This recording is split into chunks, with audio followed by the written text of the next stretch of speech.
Canon Films, the home of high-powered, high-voltage motion picture entertainment.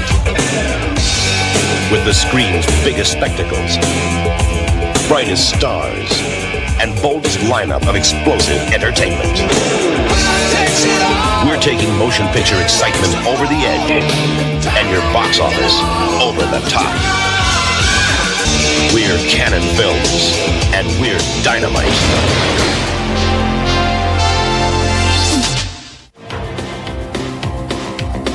Canon Entertainment. Throughout our first decade, we've delivered with stars that light up the sky, films that sizzle, action too hot to handle, and drama to burn up the night.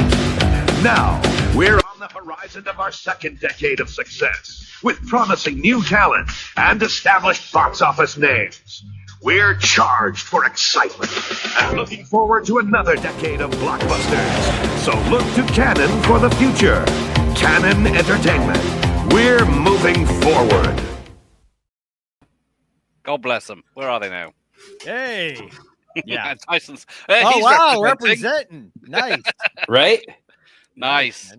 Wish I could have found Come in at the 13th hour just in time, but I'm representing. You're here. He's here. He's there. He's everywhere. Yes, he is. But it's Canon night. So, pop quiz hotshots. What is a Canon film? A Canon film defines that cliche saying "so bad it's good."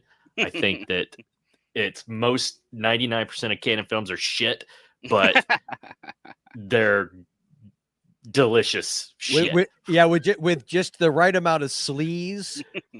Oh yeah. Oh yeah. Yeah.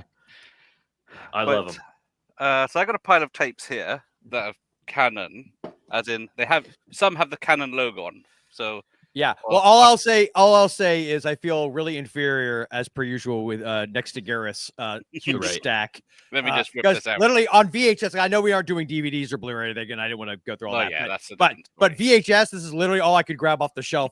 You know, I don't know what the heck, man. I'm limited. Oh dear. I know. But let's say hello to everyone. Freddie's here. Good evening, Freddie. Evening. Yes. I'm sure all these films better than Twisters. Over the Top. I love Over the Top. Fine. We'll start with Over the Top. I do own it. Good. And it's got the Canon label on it. So oh yeah, that's a good one. Let me highlight that one. You see what I? So yes, it's oh, that's beautiful. Got the Canon logo. That's how we know it's a Canon film. Yes. When I turn my head like this, it's like it's time to go to work. Like a swish. It's time to go to work. But yes, muscle bound. Was it $60 million to get Lincoln slide Hawk. to this bomb? Did it bomb? It did bomb. That makes me sad because I absolutely love that movie. And I will argue to the ends of time that Meet Me Halfway is one of the greatest 80s action movie power ballads ever. Who sung that? Kenny Loggins, right? I was going to say it wasn't his brother, Frank, was it? But yes, good evening, Josh. Andy's here. Good evening, Andy. I love Canon Films, the company of my childhood. Well, I think we're all of that age tonight here, so yes. Nothing wrong with Over the Top. There's nothing wrong with it. It's I like it unironically, like I'm always I love it so much. It's so stupid. No, I love it. Yes, our box office is never over the top. The Go-Go Boys never let the truth get in the way of a good soundbite. That's the Go-Go Boys. Yes. Have you seen both documentaries? Yes, yes, I have, but it's been a minute. And thanks to Tyson, I was revisiting the the Electric Boogaloo? That one. Yes, I was watching that earlier today. Yes, that's the only one I've seen. I haven't seen the Go-Go Brothers. I did see that, but it's been years. They did, right? Never came out. They didn't get the sound bites from everyone they wanted on the Go-Go Boy one, the positive one. They got a lot of negative ones, I think, on the Boogaloo. Realistic ones, I think. Yeah. About their practices. Because we didn't get Canon Spider-Man, did we? No, we didn't. We got Captain America, or half Canon Captain America. Yes, moving forward to bankruptcy. There's Superman down there going, lifting them to bankruptcy. Yes. Good evening, friends. I love Over the Top. So, Canon film is pure gold. Pure gold. Well, we'll see, because we've got a big list to go through. Canon fodder, exactly. The amount they brought out We're canon and we're dynamite. Yeah, so they got the trailer guy. Nothing wrong with a bit of canon, and even more. Dave, a canon film is B movie gold. Exactly. Yep. Professor's in. 100%. Good evening, Professor. Canon films tend to have more passion than most of the streaming films you see today. Well, Yeah, that's that an is true. understatement. Yes. If you've got an Passion with a idea capital on a P. napkin, here's £1 million. Go make your film. Ah. I love that one. Oh, we Yes. will. Yes. That one's great. We'll talk about that one. All right. The trilogy. I left that people. Oh, that's amazing, Roger. That is Thank you, awesome. Roger. That is true. was great. He's That's a little look. That kid's a little bitch. Yeah. I'm just gonna throw that out there. I don't think we got a lot of over the top lovers, but man, his kid's a bitch in that. Oh, he really is. Yeah. The kid from that or the kid from Dutch? Well, the kid from Dutch grew up to be Ethan Embry, so Yeah, that one true. he gets a pass. Yeah. He's Rusty Griswold as well, isn't he? Mm-hmm. Yep.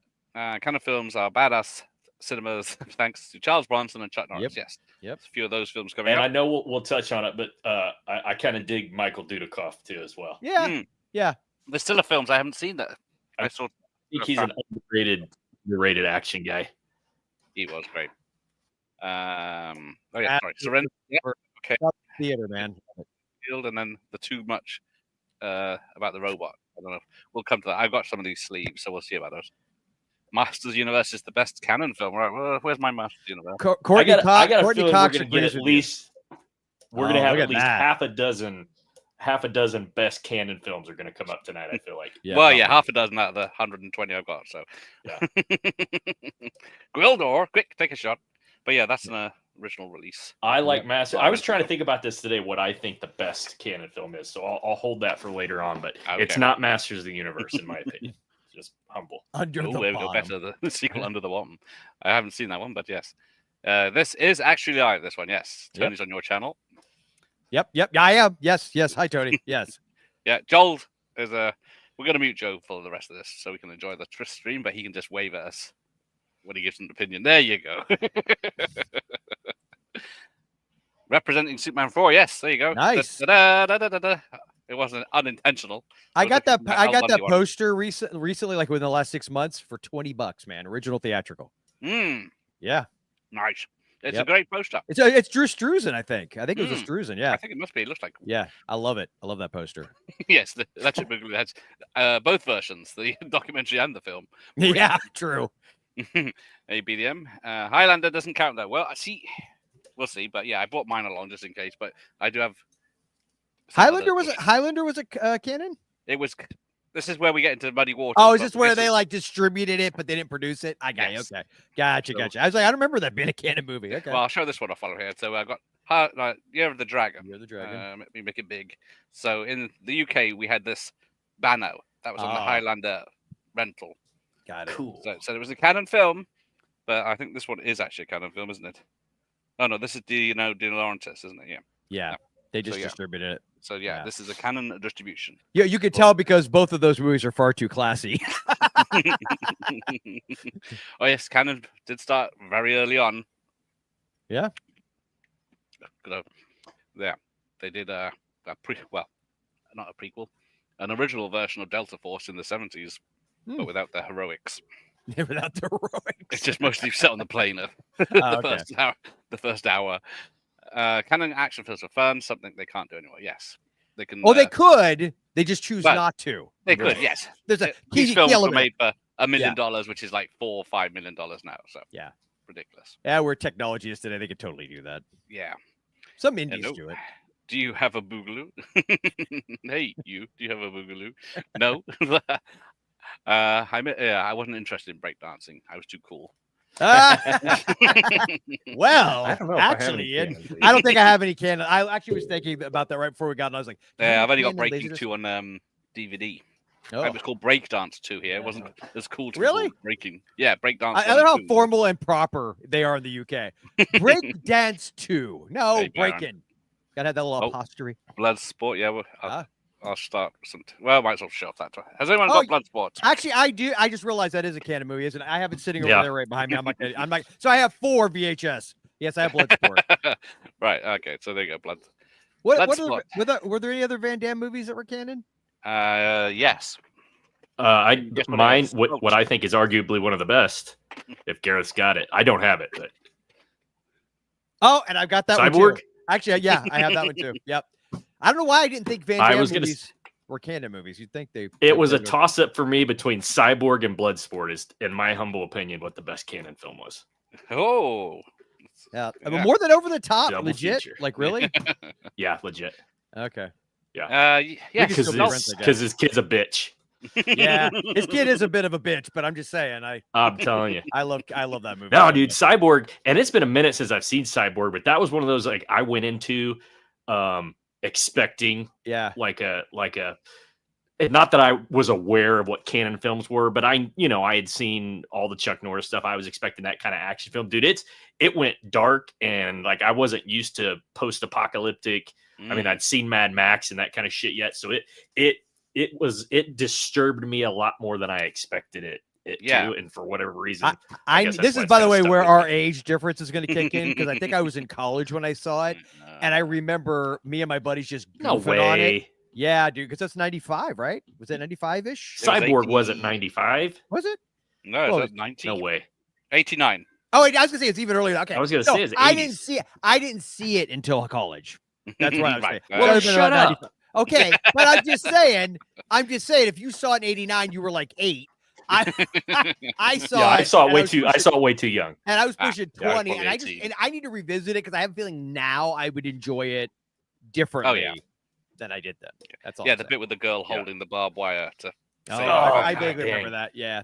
That's bad. And the bad guy with the creepy eyes. And I know you got rid of the comment already, Gareth, but what Fran Sanchez said, I actually agree with that statement. Yes, I was going to bring that up. Yeah, that's even the cinematography, the cheap sets and everything. It really, even in the documentary when they're showing a lot of the early stuff, it's like really just well lit. It looks good. They had proper people working on these films. Yeah. Well, I know in the documentary they were talking about like Invasion USA and how and it's not how do we pronounce it? It's not Mannheim, it's Menachem. Menachem Golan. I love that. I can never pronounce Menachem. But they were like he and his cousin, right? He wasn't his brother. It was his cousin. Yeah, right? the other half. His cousin, But they like for Invasion USA, they found I think they said like the Atlanta airport was expanding the runway, so there was like an entire neighborhood that they were going to demolish. So like, oh yeah, if you want to blow up, half a dozen houses for your movie, go for it. You know what I mean? It's so, I mean, that's what's badass about it is they probably didn't pay a thing to go in and just blow up these suburban American neighborhoods that look so badass on film, I love that movie. Invasion USA is a great one, too. Yeah, all right. Yep. It's a Christmas film. Yeah, it is. Hell yeah. Look at that. The same thing with the mall. They were going to remodel the entire shopping mall at the end, and they're like, oh, yeah, whatever. Put Chuck Norris in a freaking Nissan pickup truck and just let him drive over everything. Why not? There's Rob. He'll be live in 2 hours, 3 hours. What's up, Rob? Yeah, midnight. My favorite kind of movie. Life Force. I saw that. Hey, I pulled a Tyson on that one. I saw that at 11 at my buddy's house. Yes. No, really? Version. Yeah. I remember as my buddy Richard. We watched right around that same period. We watched Night of the Living Dead for the first time, Nightmare on Elm Street, and Life Force. I don't know why those 3 movies, but all 3 of those. Like within I don't know, and this is confession time. I don't know that I know I've seen parts of Life Force. I don't think I've ever seen all of it. Yeah. Oh, you need to watch Life Force. Watch that, You definitely need to watch Life. You'll love it. I mean, I know. Love it. I know what it is. Not even just because of her. She's obviously the movie itself. French Bird. Yeah, the movie is great. It is a great film. Patrick Stewart's in it. Oh yeah. Toby Hooper's directing, set in London because it's awesome. Yep. Dan O'Bannon, who did Return of the Living Dead, of course, and Alien. Yep. Writing as well. I don't think so. I think Guild was separate. There you go. I got Thorny EMI as well. Some of my old ones are Thorny EMI and Canon were distributing all these films back in the day. There you go. Oh shit! I forgot Cobra. Yeah. Oh no, you already said it. You can't take it back. It's Cyborg for you, not Cobra. I do what I want. No, I'm. And then an arrow release. I'm crawfishing right now. I Cobra's the best canon. Gareth, you should fire me because I actually think I have Cobra too, and I let that. For fuck's sake! What? I know. This was like booked a month ago now. Don't you think that Cobra has more of a horror vibe than a lot of other action flicks? Because of the killer. You know what I mean? So there's something cult thing. Yeah. Hey pig, ching ching. Brian what's Thompson will be on my Brian? channel soon. Brian What's his Thompson. name? Brian? Brian Is it Thompson. Brian Yeah. Thompson? Brian Thompson. Yeah. Got fisted by But Schwarzenegger. that's kind of something that that's sort of a pattern here I'm finding with Canon films is even the action flicks are tend to lean more towards horror and there's a dark gruesome edge than to them, yeah. some of them. Yeah, And You know there's what I like mean? a load cut out. Yes, there you go. Josh watched Delta Force. Da, da, da. Hell yeah. How long is it? 106 for the sequel. 124. Wow, that is long for an action movie. That's It long is. for a doesn't Chucky kick in Norris for movie. At least the Yeah. last 45 minutes, does it? Yeah. Right. I remember Canon more for the cinemas. Yes, they owned cinemas. Really? Oh wow. I don't think Yeah. I've ever seen it. I've Every never seen cinema a Canon was Not film in here. the theaters. Canon one in London. Definitely none here that I'm aware of. No, I think definitely Europe. No Retreat, No Surrender should be a Canon film. But Oh, you know what? I actually thought it might have is been. it? I have that on VHS. I picked it up. I was like, no, I don't see it. I don't see the little something logo. like Red Scorpion as well. I always thought was a Canon film. Yeah, that feels like a The kid hard thing movie. with my VHS is I get a lot of like most of the stuff I key on when I look at a box is like the home video distribution and not the original production company. Like it takes me forever to find it sometimes. Like I thought the first Exterminator was Canon, but I think yes. they didn't pick it up till the sequels, right? Yeah, same with Death Wish. Yeah. I was going to say Yeah. I don't have Exterminator 2. That'll come up later. I had the Exterminator, but I wasn't going to bring it out because I don't think it's officially canon. Yeah. Where's my Exterminator? Who stole my Exterminator? God damn it. Right. PM Entertainment carried on Canon's legacies. I don't think I know them. Are they Americans? If PM Entertainment sounds familiar. We'll see if anyone knows. Yeah. I think for people who want to make fun out of Canon, it generally annoys them that just the caliber of people they worked with, they were a million times better than fans giving them credit for. Yeah. Well, and I would say, look, go watch the documentary, the Electric Boogaloo. I'm going to neither confirm nor deny is available on YouTube. Just saying. But I mean, you got to give it to these guys.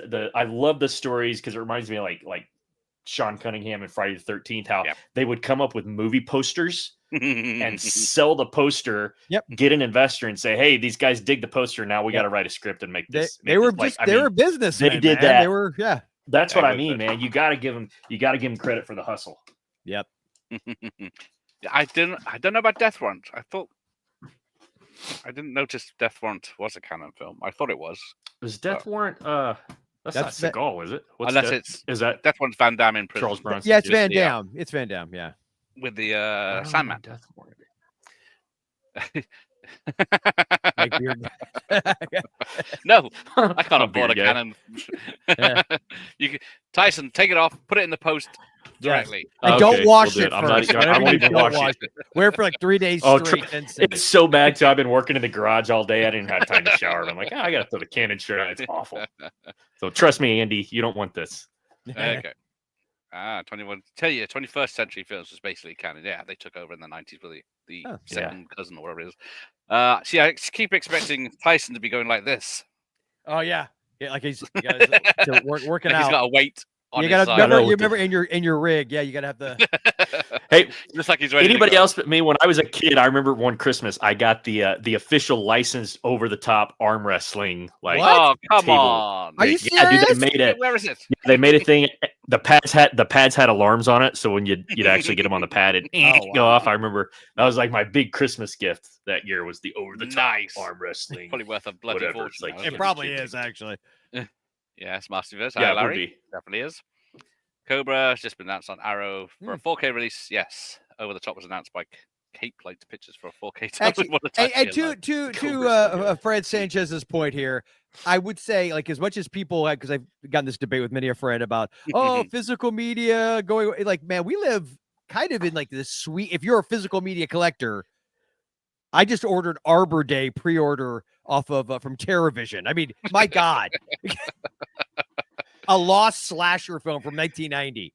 Come on, man, this is a great time to be alive. Cobra's coming out on 4K. It is. Yes, we'll get to the King Solomon's Mines that duology. one. Oh, we got one. Ding, ding, ding, ding, ding. Well, kind of. Oh, come on. I have the sequel. I was going to say that's allowed. Give me that stone woman. That's still a Sharon Stone, right? Yeah, I believe. Yeah, give me that stone woman. They slated her Gareth, after the first one and brought back. Anybody that hasn't heard that story from the doc, tell them about the stone woman. That's a funny thing too. Me or not? Well, everyone. I think it's when we did Master University. But yeah, it was McHyan wanted to make that King Solomon's Wives. He said, "Get me the Stone Woman," and he was referring to Romancing the Stone with Kathleen Turner being a big hit. They thought he meant Sharon Stone. Sharon Stone. He's like, who the hell is this? apparently she was. I don't know if she was. It made it sound like she was a real bitch to work with. On the movie too. None of the crew liked her, and then they brought her back for a bloody sequel. Apparently, there's a big bowl the characters are put in to cook them and boil them up by the natives, and apparently when she was stuck in there on her own, the crew had pissed in it before she was gonna get in it. Allegedly. Wow. Yeah, there's some animosity behind that. Best is Bloodsport is easily the best canon film, and I love Bronson's stuff too. Well, bar Messenger of Death. Yes, we'll get to that and the sleeves later. We got quite a few sleeves that people go, huh? What film is that? Cyborg is far the most watched Van Damme film for Michael Myers. There you go. Talking movies. Runaway Train. Yeah, that's a good one. Yeah. Oh, good call though. Yeah. Runaway Train. And I feel like that Runaway Train is like the classy canon. That's a classy canon. It's the only one nominated for Oscar. Yes, I believe so. See, it doesn't feel like when you think canon films, that's not, you know what I mean? Neither is Cobra. That's why it's so hard to pick one. I agree with you, because whenever I see Runaway Train, I have to be reminded that it's canon. To be fair, we did say that like 99% of them were shit. So wait, hold on. Go back to that one about what was that one? Golan produced the 1990 one. That's I love that movie. Yeah, I've never noticed. I don't know if I'm just. I watched it last year, but hold on. Well, keep talking, Gareth. All right, keep talking. As we watch Joel panically relieve himself. Right. The first movie where he kills anyone. I got you. There you go. There you go. That's I got the box. So Tom Savini's directorial. Oh, yep. Menachem Golan. Well done. I did not know that. Thank you, Dave. Yeah. Woohoo. Woohoo. Love that movie. Gibson, Rickenbacker. That's the cyborg man with the shiny eyes. Mission in Action, of course. The trilogy. The first one or the I got the sequel. Even though production years though they released them opposite, right? The beginning was actually the first. The first here you go, Gareth. I've got mine on one of those rental squeeze and shake. Oh, where you actually you had to like squeeze it and then it still got the be kind. Are you sure that's not my copy? You maybe gave it to me because I would have sworn that I had it because I could only find my stuff on DVD. I could have sworn I had it. I have never seen this. Is gonna be a long stream tonight. That's hilarious. This has a movie melt heat sensor on it. What the hell? I know. I've never seen this. Warning: if dot turns black and heat damage or label tampering is evident, customer must purchase video. It literally has a heat sensor. I've never seen that in my entire life. I've never seen that either. That is bizarre. That's just it made its value 100 times more. Yeah, maybe. Good evening, operator. Looks a bit Chuck Norris to me. 20th Century was one of them. I'm still trying to keep it going. Death Wish 5 was one. Yes, I don't have Death Wish 5, but I've got. I don't know if I ever saw 5. I know I saw 4. 4 is a Crackdown, right? Yeah. Yeah, I've seen 4. I remember seeing 4. Someone stole my 4. God damn it. Where's my 4? Who's in charge? Don't blame me. It's one of those two thieves. Yeah, probably. It'll turn up. Oh, there it is. Barfly. 52 pickups. Excellent. Yeah. Oh, yes. I've never seen Barfly, though. That's a Mickey Rourke, right? Yeah. Mickey Rourke? And Faye Dunaway. Yes. Right. She's coming up too. It's kind of like it's like a proto Leaving Las Vegas. I'll come back to right? Who is that? So, yes. Faye Dunaway in the Michael Winner directed Wicked Lady, which. And then is that the one that has what's her name from Next Generation? Yes. And she was in this. She got abused by Michael Winner, and then she came back for Death Wish 3. Which 3? Yes. Yeah. Yeah. I'll be honest with you. I hate that story about Lucinda something and that her name. That's Breaking Woman. Or is that from Ninja 3?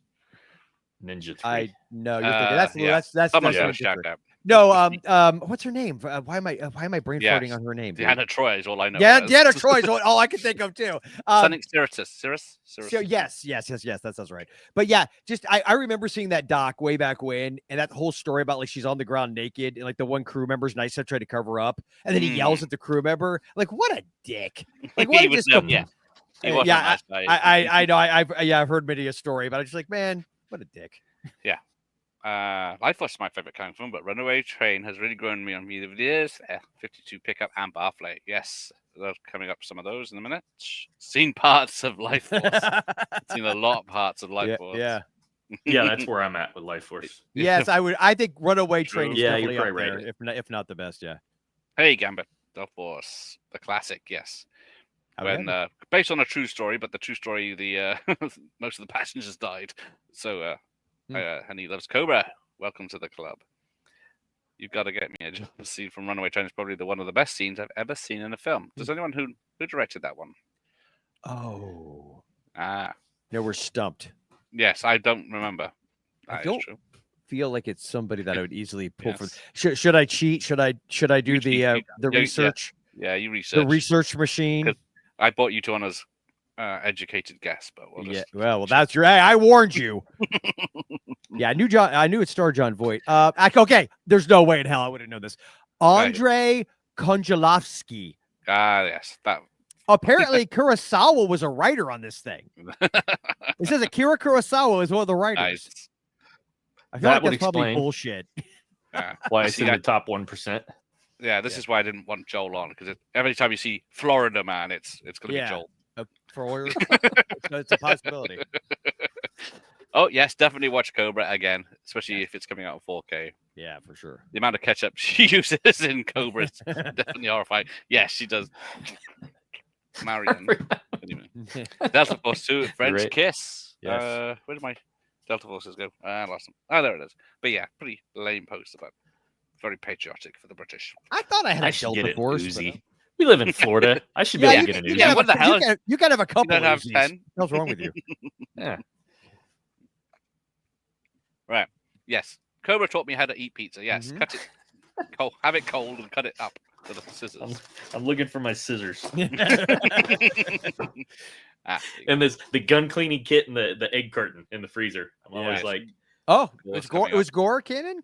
Yeah, that's coming up in the sleeves I got. Cannon even squeezed breakdancing.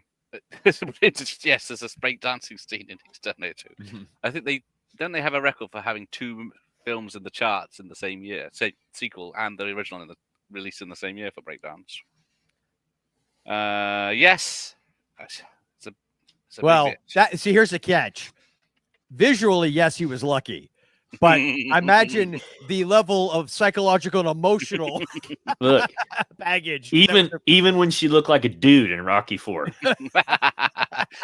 Can you name the other Cannon film Brigitte did? Oh, it was Red Sonja? No, was that? Ah, good, I got it. It was just purely out of the old memory. Was Red Sonja canon? I didn't even realize Red Sonja was canon. Man, that was the only Brigitte Nielsen movie that popped into my head when he said that. So I was like, I'm redoing all of my answers. Canon, by the way, for favorite canon. No, that could almost be my favorite. You got to stick with Cyborg. Well, I think there's a difference between saying what's the best and what's my favorite. You know what I'm saying? I mean, arguably, I think arguably Runaway Train is. I mean, honestly, probably the best. It's probably one of their best. It's not my favorite. Yeah. I loved Red Sonja as a kid too, man. Damn. They just had a Chinese director. Yep, Korean who did upcoming Watch Party DOA from 2006. Cool. This is such a good episode, Gareth. Like, I'm so happy to be here talking about these. Yeah. Joel said he knows nothing about canon. Like, I forgot about all that. Well, I said I know about canon. I said I didn't have very many VHS that were canon. I can't really bring much to the table. Yeah, everyone's jealous now. Everyone wants over the top. Oh, I would love some over the top toys. Fuck it. I'm gonna see if they're even on eBay. Best of the Best does feel canon. He made 5 of those bastards. Yep. Yeah. Balero's coming up, I believe you. And you're a lying sack of shit, any of you that says you didn't cry in Best of the Best. I remember Bolero was Bo Derek, right? Yes. Yeah, it was. All right. Oh, yes, Bolero with its dodgy underage nudity. Oh, it had dodgy. I wasn't going to read it, but there you go. Now it's. Oh, sorry. Sorry, YouTube. As long as I don't show the scene. Right, I'm going to have to ignore the chat for a bit because I'm far too behind. So I'll try and catch. There's far too many important milestones in cinema to discuss. Yes, there you go. So it's not just me. That finally shot that Red Dwarf. Oh yeah, they did make a Red Sonja remake, didn't they? It's coming out. Yeah, this year, I've heard that for years. I said, did they finish it?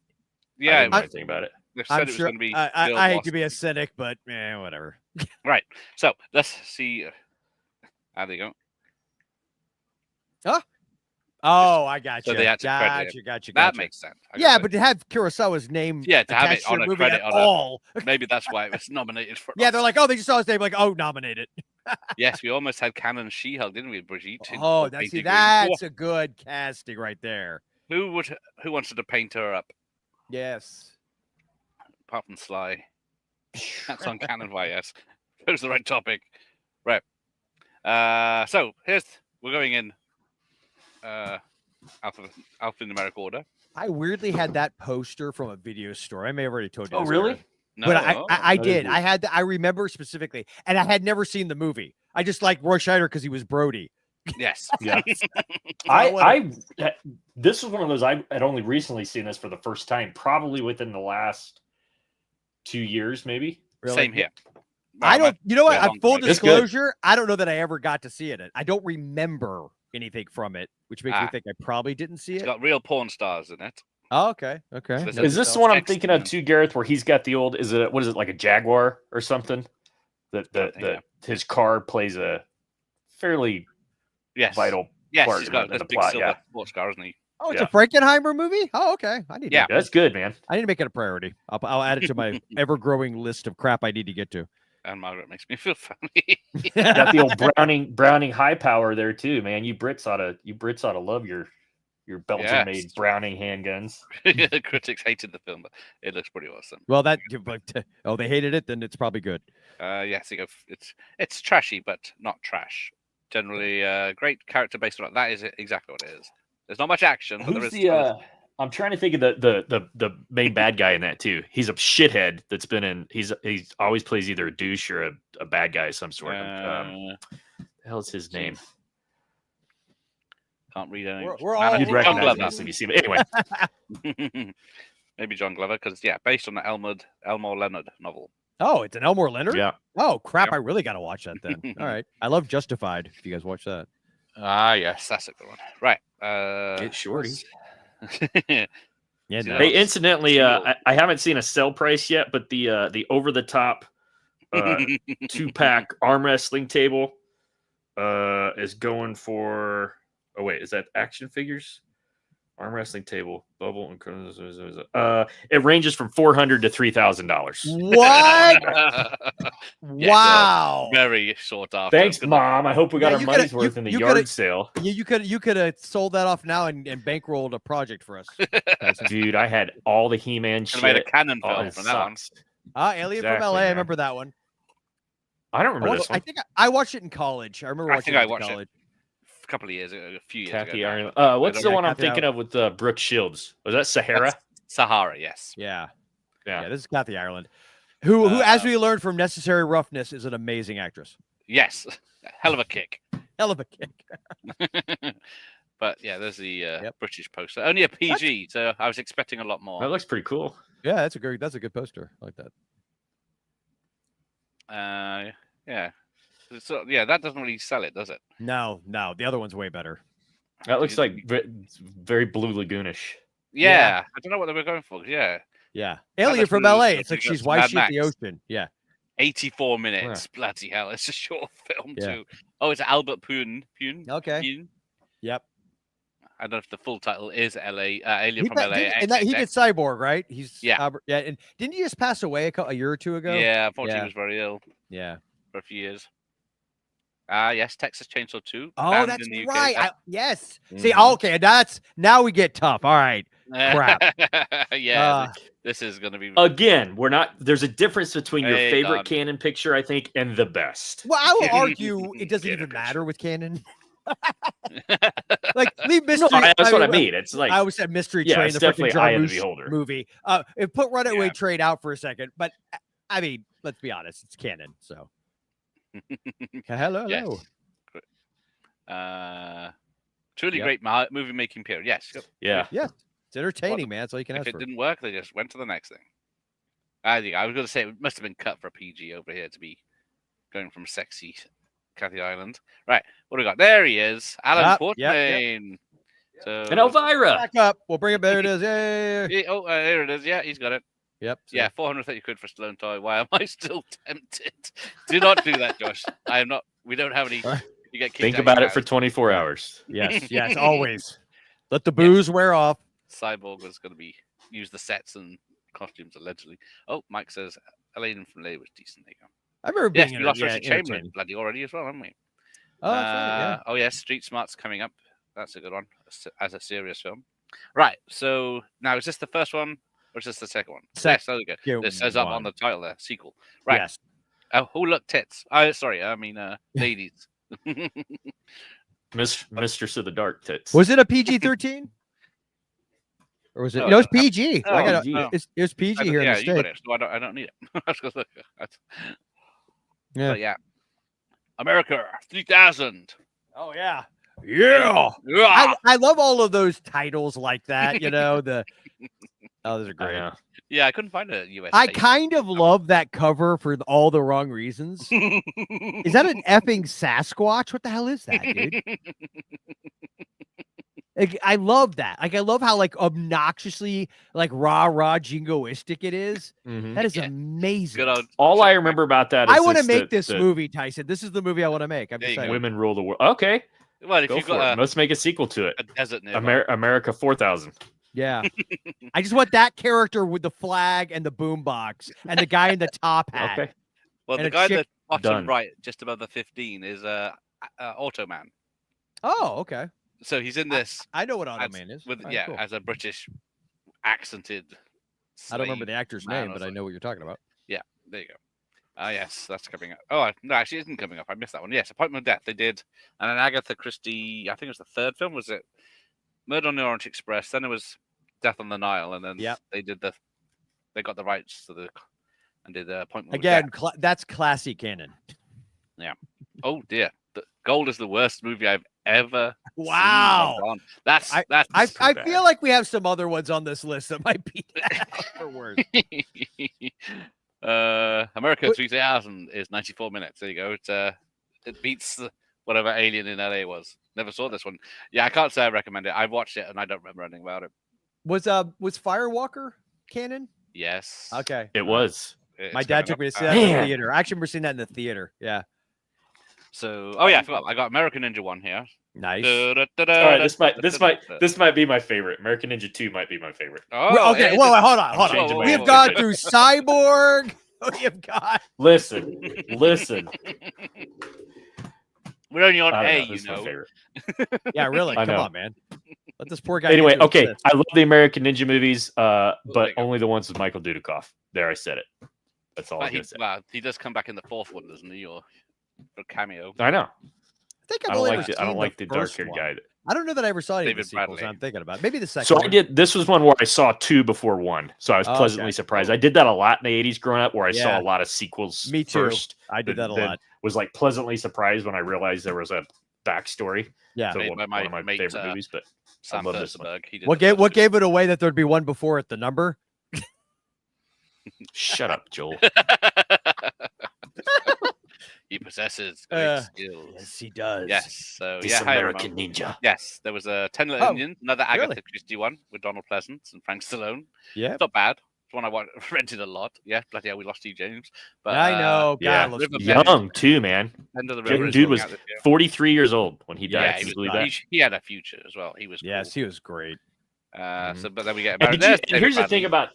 I feel like we ought to. I'm going to talk on Steve James real quick, just because he was in a ton of canon things. Sure. But man, I don't remember him ever having a starring role in anything, and he should have, because in most cases he was way better actor than Chuck Norris, than Dudikoff, all these guys that he kind of played the sidekick to. You know what I mean? Gareth, what did you say? You said he really was underrated a lead as an actor. Yeah, something that's coming out on Blu-ray or 4K this year. Sam Furstenberg's just been talking about it. What's it called? It's Riverbend or Bend of the River. Someone's going to tell me. It's about army guy that comes back to his hometown in the south, and it's all gone to shit, and he one-man armies cleans it up. Well, I've only never been seen available that. as a VHS rip for years. So yeah, check that out. Well, there's a Bend of the River from 1952 with Jimmy Stewart. Nope. I don't think that's it. It might be something else. All right, keep talking through your list. I'll find it. Take it. Right, I'll find out. Yeah. So yes, there's David Bradley from American Ninja 3. He was the American Samurai, also by Sam Furstenberg, who did the American Ninja films. But yes, this introduces martial arts sensation Mark Dacascos. Ah, yep. Ah, it's a pretty good film, pretty good tournament film of Iron Chef fame. See, I never saw that, so I didn't know he was that. River Bend, that is the name of it. 1989. That's him. Oh, dude, I want to see this. It's pretty good. Yeah, so wait for a good copy because there's only a VHS rip out. Okay, I'm adding this to the list. You said it's coming out on like a special edition. Yeah, it's like they're putting all the extras together now. Nice. No, River of Death. That's the other one that's coming up with Dudikoff. Because I forget that you've got the list here, so I'll shut up till we get to him. Benching something, wasn't he? Bloodsport with swords, yeah. C. James was damned so strong, yes. Didn't like Dudikoff. So Gareth, in the 80s, were ninjas and stuff like that as big a deal over there as they were over here? Because I remember all my cousins had all the magazines. No. There was karate magazines, kung fu magazines. There was a lot of magazines and stuff, but yeah. Okay. Well, and Bruce Lee was very popular, but yeah. Every year in grade school for what do you want to be when you grow up? I was a ninja up through like 7th grade. Every year, I'll be a ninja. We got to do a ninja movie, Tyson. Yeah, there you go, dude. You know how bad? How I said we need to find somebody that knows some martial arts. That we I don't want to do the moves. Great, you got guys in there. They're hidden. It's awesome. Yeah. Well, Chuck Norris was going to be American Ninja originally, but then when he realized when he thought ninja, thought he was going to be covered up. Obviously wasn't. I'm glad he wasn't. There were lots. Just the beard. You just see the beard up underneath. It's like great. Oh, there's a Appointment with Death. Oh yeah. There you go. I can't remember what I've bloody done. But yeah, Agatha Christie's Appointment with Death. All-star cast of people: John Gielgud, Carrie Fisher.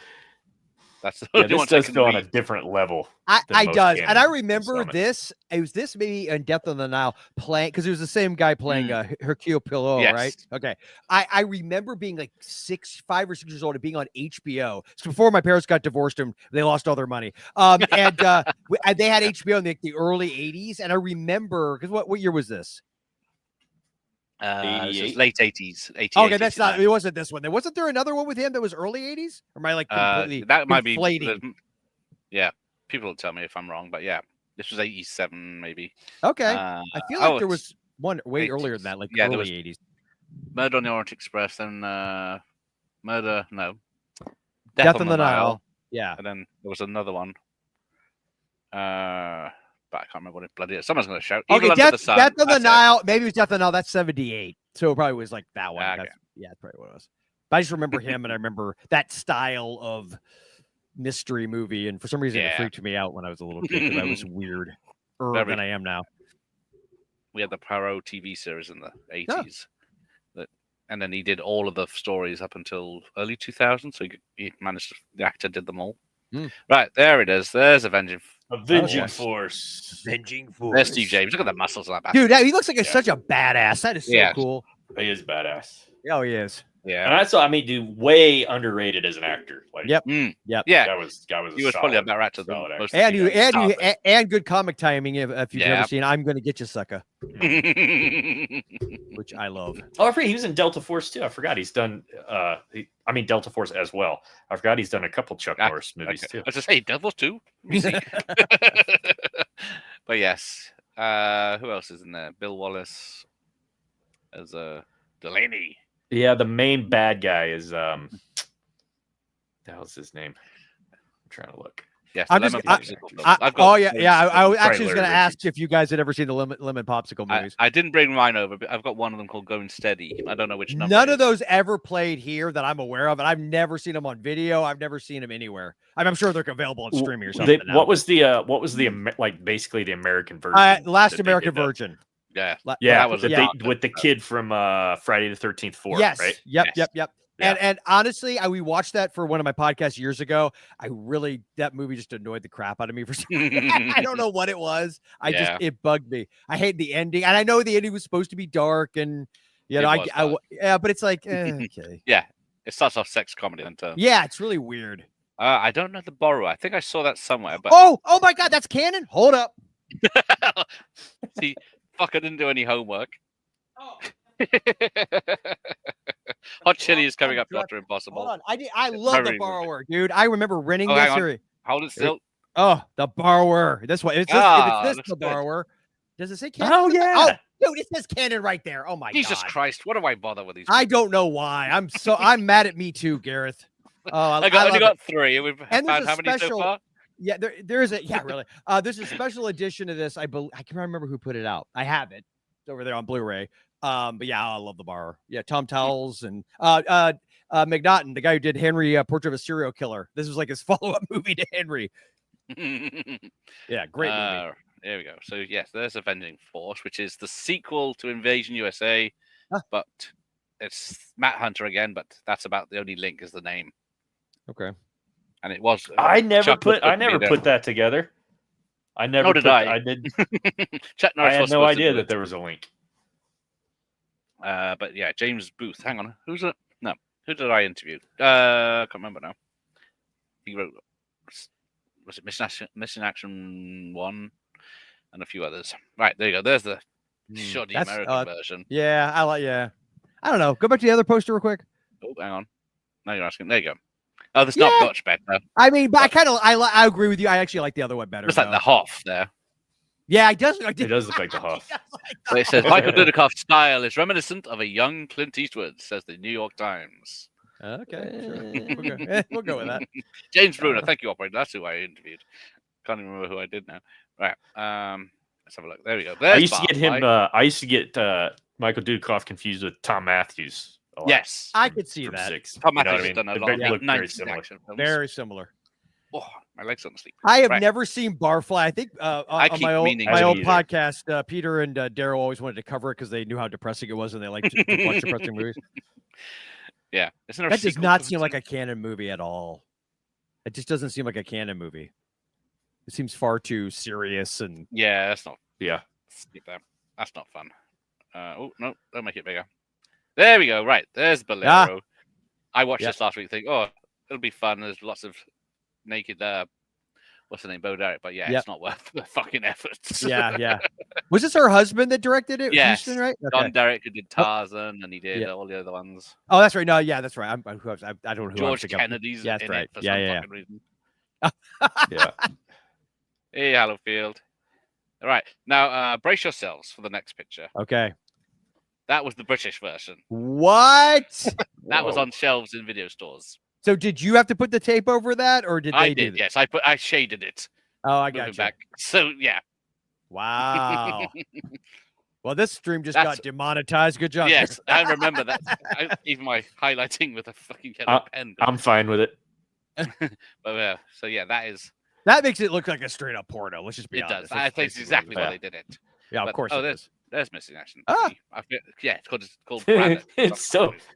I love it. It's so bad. I still love it though. I used to hate it when it first came out, but I've grown to like it more than the prequel because the agreed. One. Yeah, I would say 1, 3, and 2 are probably my order of missing. The prequel is very serious for the first hour before Chuck escapes swing. Indeed, nice. Yes, I know my audience. So there's the American one. He's I love that it looks like the gun apparently is discharging, but he's like he's not remotely affected by it at all. Like there's no recoil. He's fucking Chuck Norris. Chuck Norris, exactly. Doesn't matter. Yeah. I guess that one's going for a much more tamer look, isn't it? This is the one too. At the not to spoil anything, but this is the ending where they're carrying him across the bridge, and it's like the most like American rah-rah, go to your local recruiting office right now and sign up for the U.S. military theme song ever. I'm telling you. Yeah. That's what I thought, Mike. This is the type of stream we're doing. So, he's got I don't know even what that gun is. It looks like it's a shotgun, but at the same time, it looks I like don't he's know. got Okay, well, rocket Tyson, launchers. you know more about this than we. I'm trying, dude. I'm trying to tell it. It's got like the top of like an MP5 with a shotgun, and then it's It looks like a weird combo with the 1 and T2. It's like equalizer. Like the 40 millimeter grenade launcher. Yes. Yeah. But he's not affected by it. Not at all. It's no recoil. Hey, Anthony's here. He had Wendy's for dinner. We've only there's no Wendy's near us. I haven't had Wendy's in a long time, and I like Wendy's. I like their fries. I haven't either.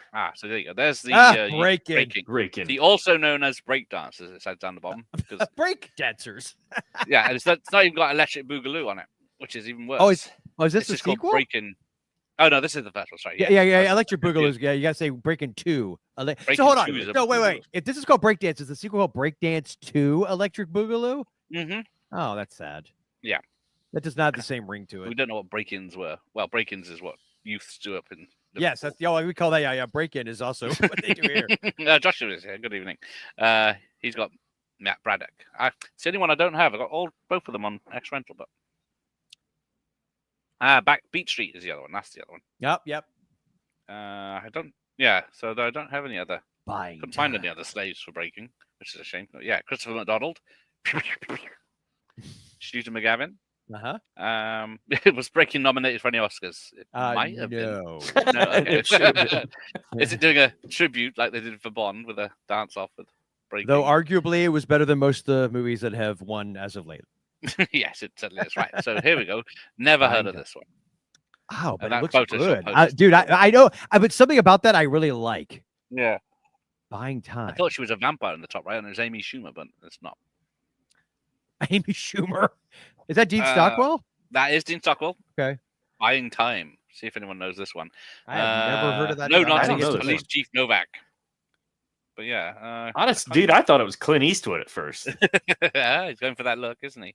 1990? Yeah. Oh, no, sorry. Is that 86 program content? Yeah. Or 1990. It's a bit blurry. But yeah. No, it's 90. It looks like 90. Yeah. There you go. Anyone's seen that one. Okay. I'm adding it to the list. Yeah, I need to see if it even exists anymore. That isn't just lost to VHS days. But see, now it becomes the fun hunt of trying to find a copy of it. Yes. Then we got do you know this one at all? I don't know if it got to America. I recognize that. Actually, weirdly, I recognize the title's font, like that typography, more than that cover. But I'm 99% sure I remember seeing this in the maybe that's the cover I'm remembering. That's the American one. That's the American one. Yeah. I watched this last week for the first time ever. Never seen it. But it's not bad because it's about he's a middle-aged man that's bored and he advertises for a hot young woman to go on to live on a desert island for a year, and she's also bored and signs up. Oh, it's Amanda Donohoe from Lair of the White Worm. Yes. Oh, cool. And she's So if you see the picture, she is naked for 90. Oh, she's naked. Wait, was this also Lair of the White Worm? Yeah. Is this the movie where Oliver Reed was drinking all the time? That was every movie. Yeah, that's from day one of acting. That was every movie. What are you talking about? Thank you, Earl. That was sarcastic. He was on an island, so he gets my jokes anymore. No, we don't get jokes on this channel. No. Right. But yeah, she is Nicholas topless Rowe for like it? 50%. Yeah.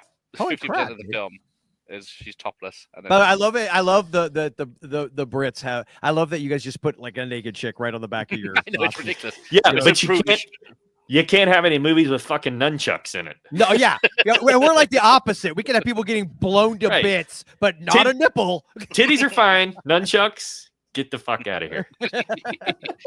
Or throwing stars, or that's right. Yeah. Or because I remember my cousin actually had only in Florida. My cousin actually had a couple of throwing stars. I remember that as a kid. They didn't stick in anything. It was a joke. They were a joke. They didn't stick. Then I tried to make some out of old lawnmower blades one time.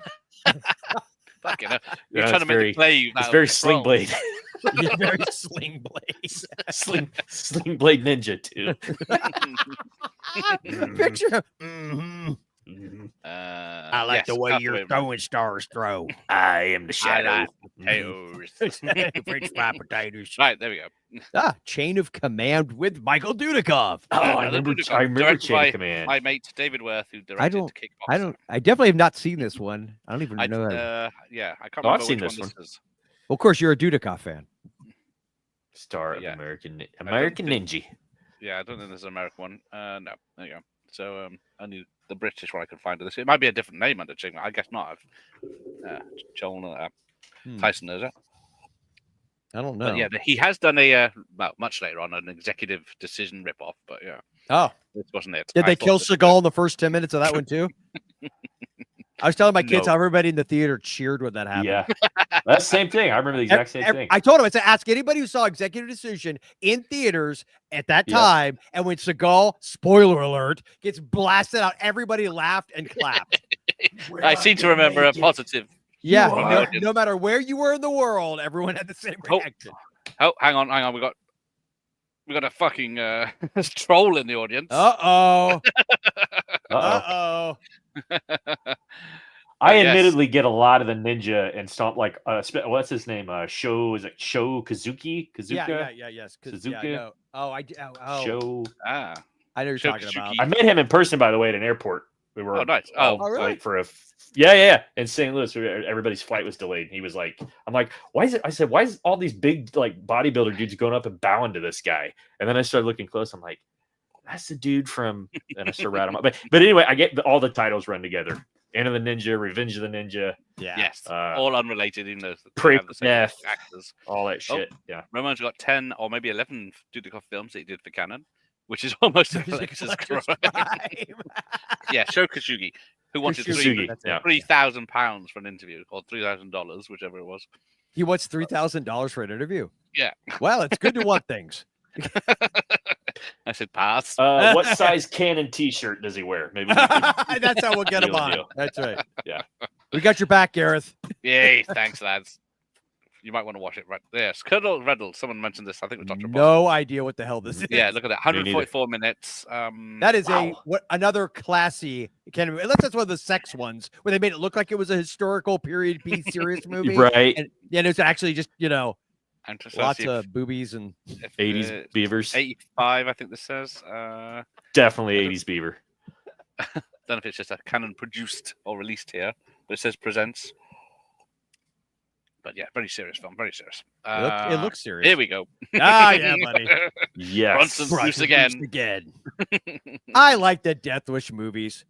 I don't care. So we've talked about this several times, Joel. My wife, this is the movie. She fell in love literally with Charles Bronson, and not even like old school buff Great Escape Charles Bronson. Yeah, it was like Death Wish 2 through 4 Charles Bronson. So 50-something Charles Bronson.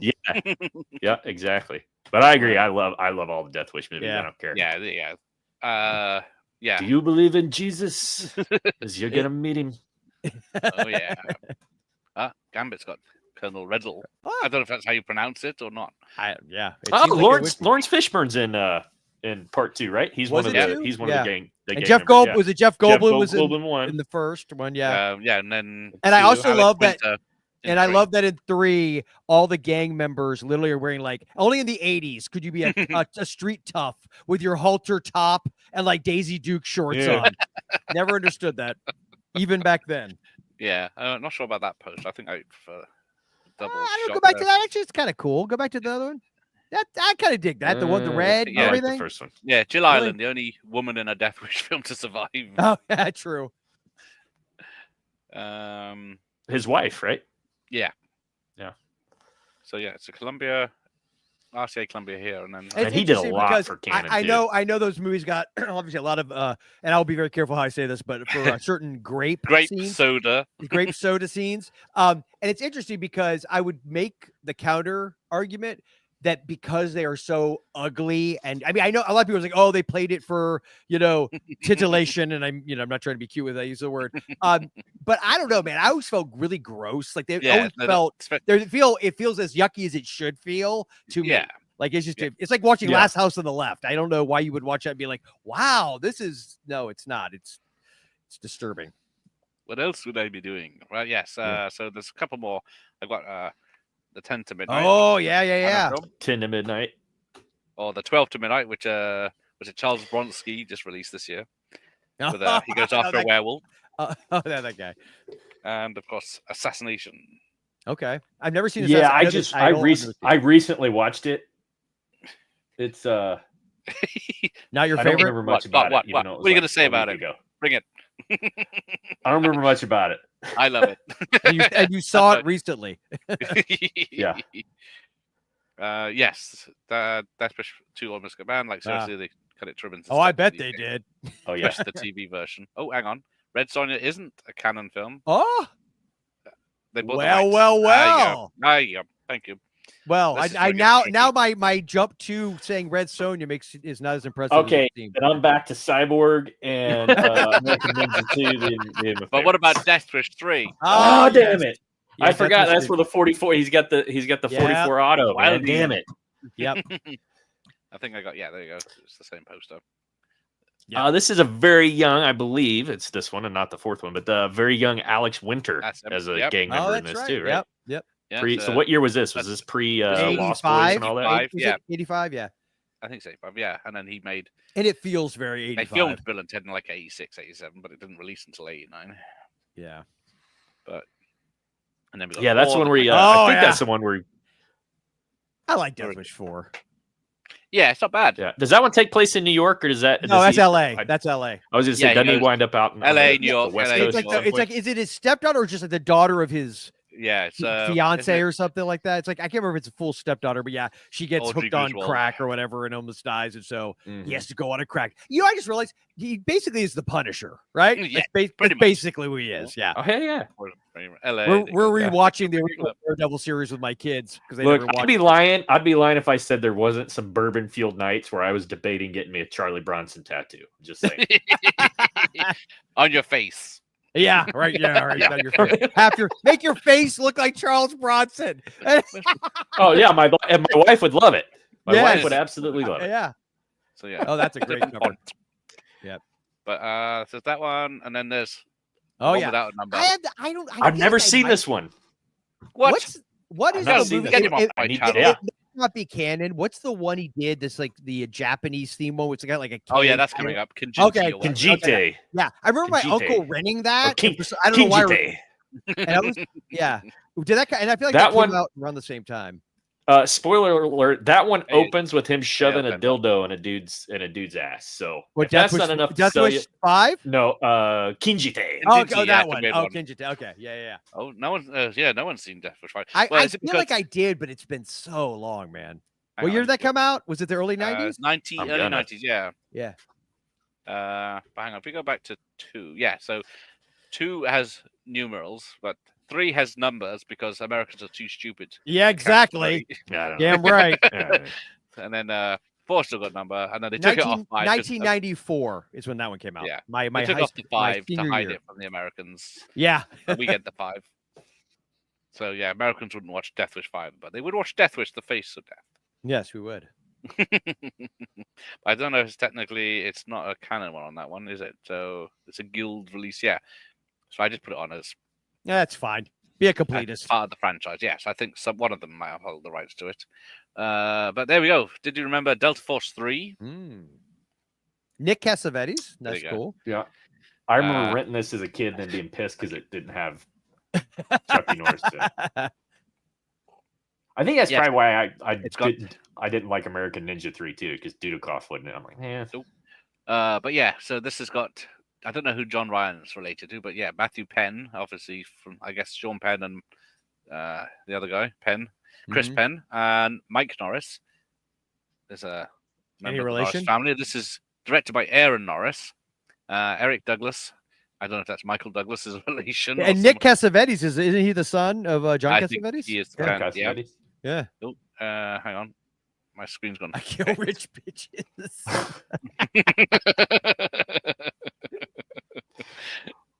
What a time to be alive. Yeah. Yes, I think that is Chuck Norris's relation. Yes, I don't think I've seen Delta Force 3. I'm trying to show. Oh, yes, Chuck Belang that they could tell. Hang on, I gotta go back, minimize this. There we go. my chat has disappeared under crazy fonts. Right. There you go. The small box releases with Canon were probably tied to Dino's production company through a distribution. There you go. Yeah. Explosive entertainment all the way. Oh yes, it does say that by what Screens Magazine. We trust that. Screens. I had a subscription. I'm sure you did. I see a lady being fitted for a some sort of vest there. So carrying on. Right. There we go. There's a very bad photo of Enter the Ninja. Wow. That is a hell of a cover. I don't get that. I get the Texas accent you've ever heard. Oh yeah, exactly. Franco Nero. Yeah, Franco. But who is an amazing bad guy in Die Hard 2? He is. Yes, he is. That's the only thing. That's the first thing I think of and Django, right? Wasn't he the OG Django? Yeah. He's one of the many Django films, isn't he? Yeah. Oh yeah. See, now we're talking. And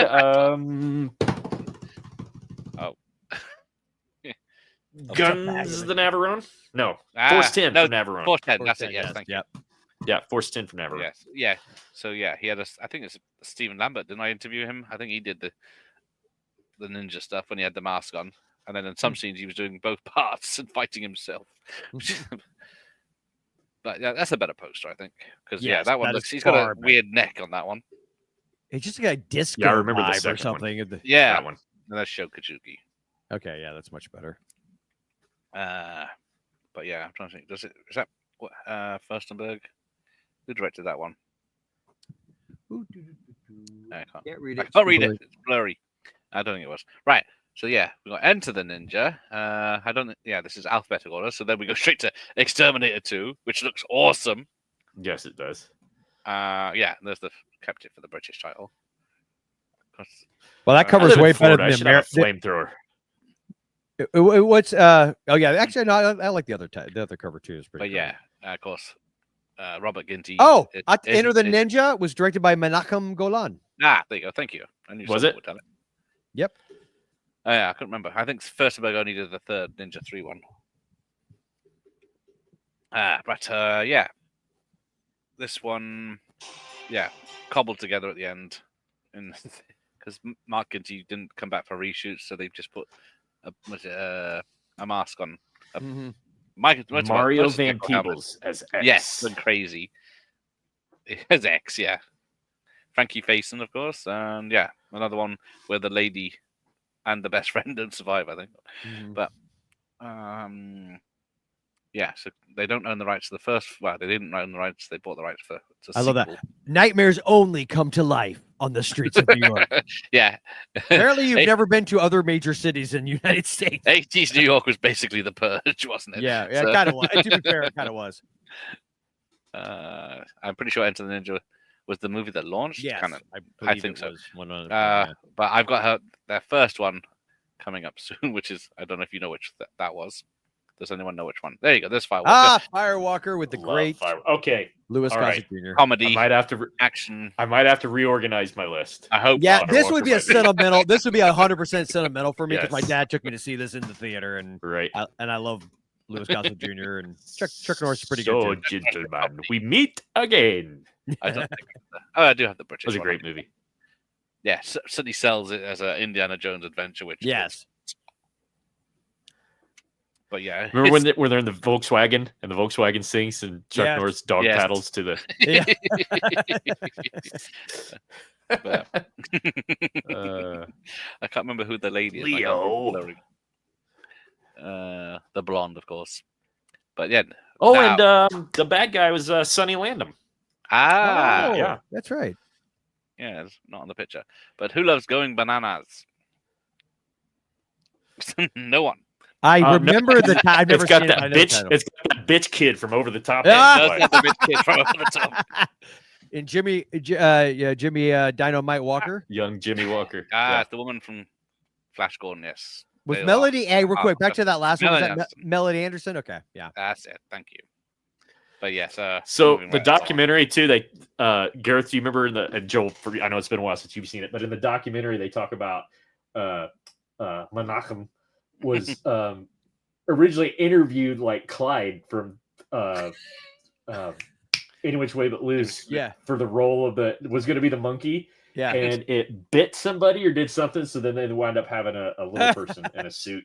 Because Clyde realized he was about to be in a canon movie. Exactly. Exactly.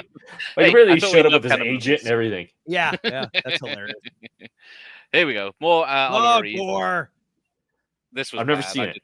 And there's Gore 2, right? There's a sequel, right? Is there? I don't know. I couldn't find Electric Boogaloo. Gore 2, Electric Boogaloo. Gore 2, Electric Boogaloo. Slumming it with Oliver Reed.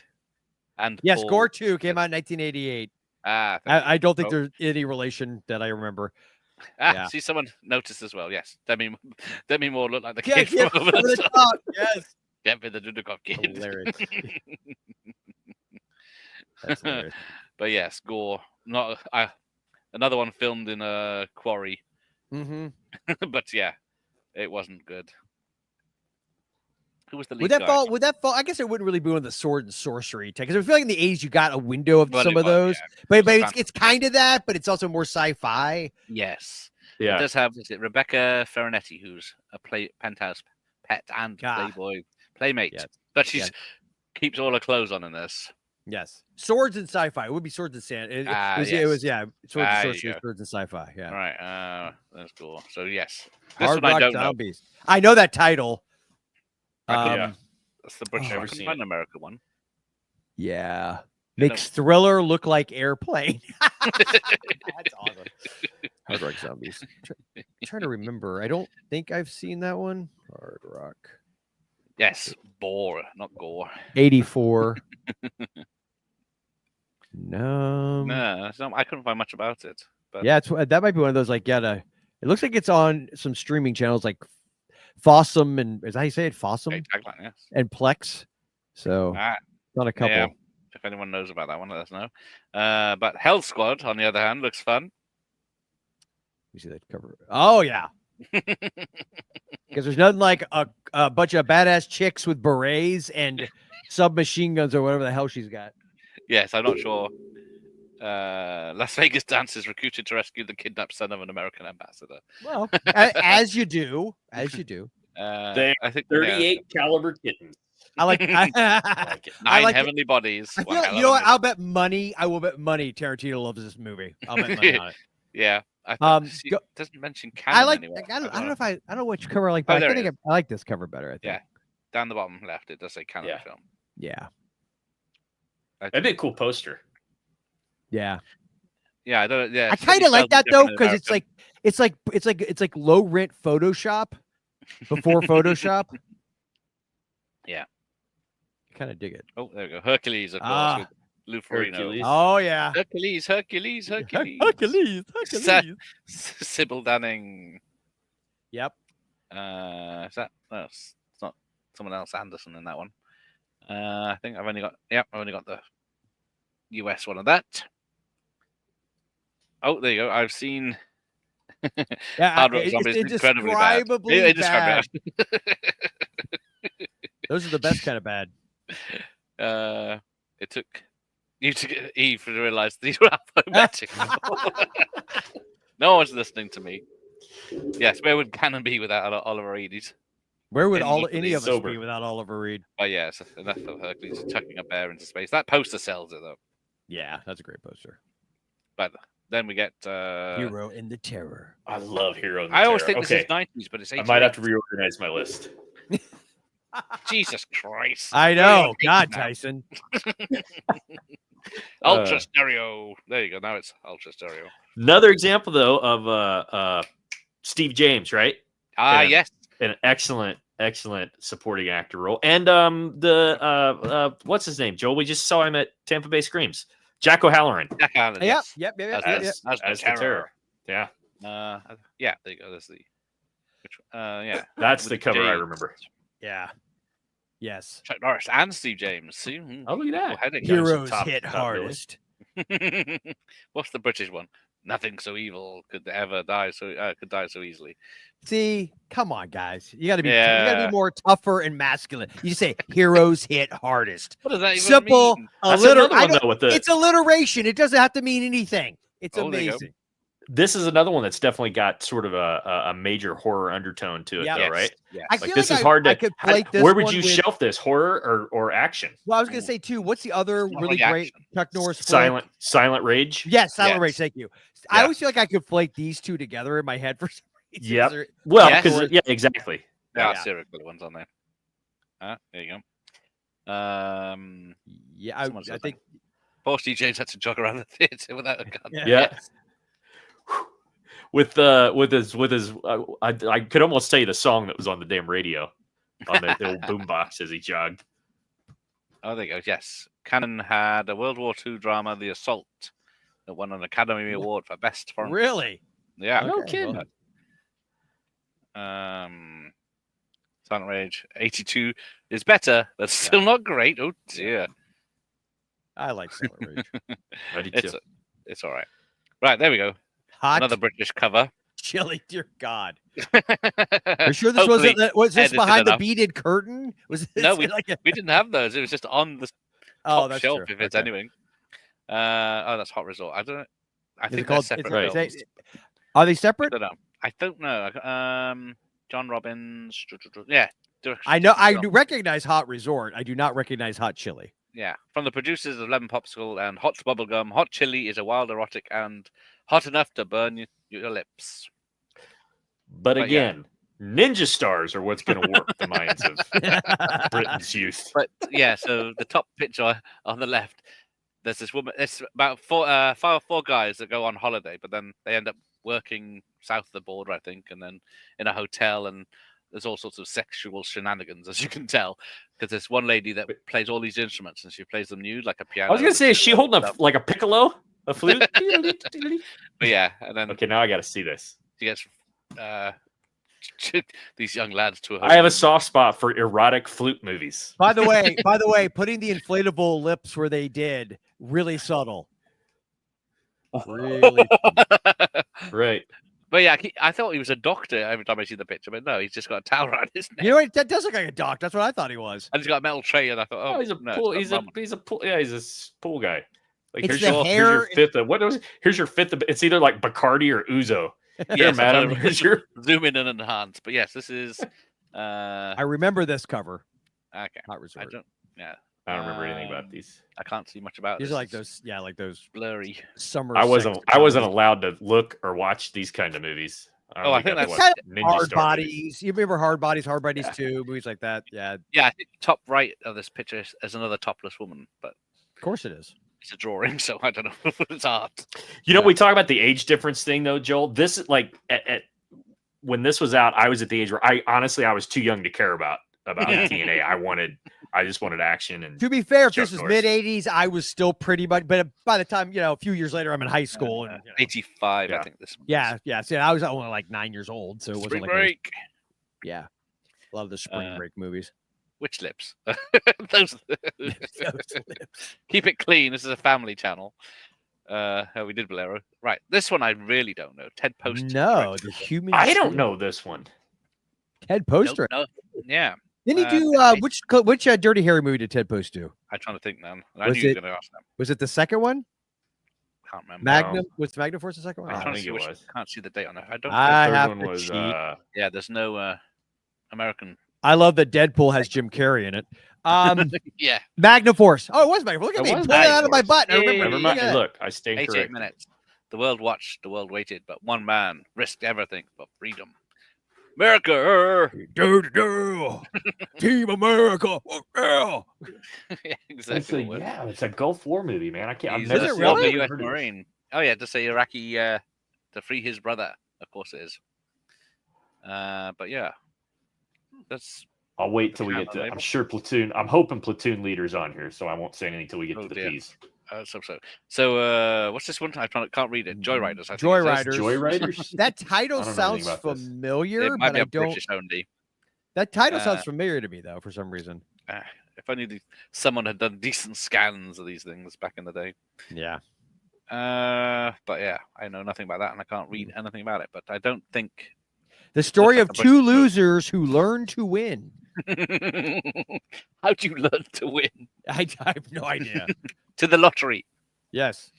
Yeah, there you go. There's Kim Solomon's band. Ah, there it is. But yeah. You hold my box again?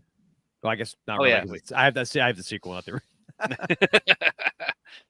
Yeah, she was still pretty much an unknown. Yeah. What was this, 85? 84? I think she'd done... Action Jackson was next. Yeah. She did a couple of episodes of Magnum P.I. in the early 80s. I know it's the only thing I can think of before this. There's Wes Craven film that's pretty much... Deadly Blessing? No. Yes. Yeah. Yes. Deadly Friend. Yeah. Yeah. But it yes. copies But a lot of I feel like she wasn't even known yet when Total Recall came out. It really was Basic Instinct that threw her up on the map. Yeah. Yeah. Action Jackson. She was in something else. Police Academy. Oh yes, it was Police Academy 4. No. 3. 4, I think. 5. 4. Well, Kim Cattrall. Was it Kim Cattrall in? Kim Cattrall's in 1. Okay. So maybe it's 3. It might be 3. Yeah. The last one that the Goot was in. There's no pictures of anyone else except the dudes. Right. Oh, Police Academy 4. Thank you, Jesse. Okay.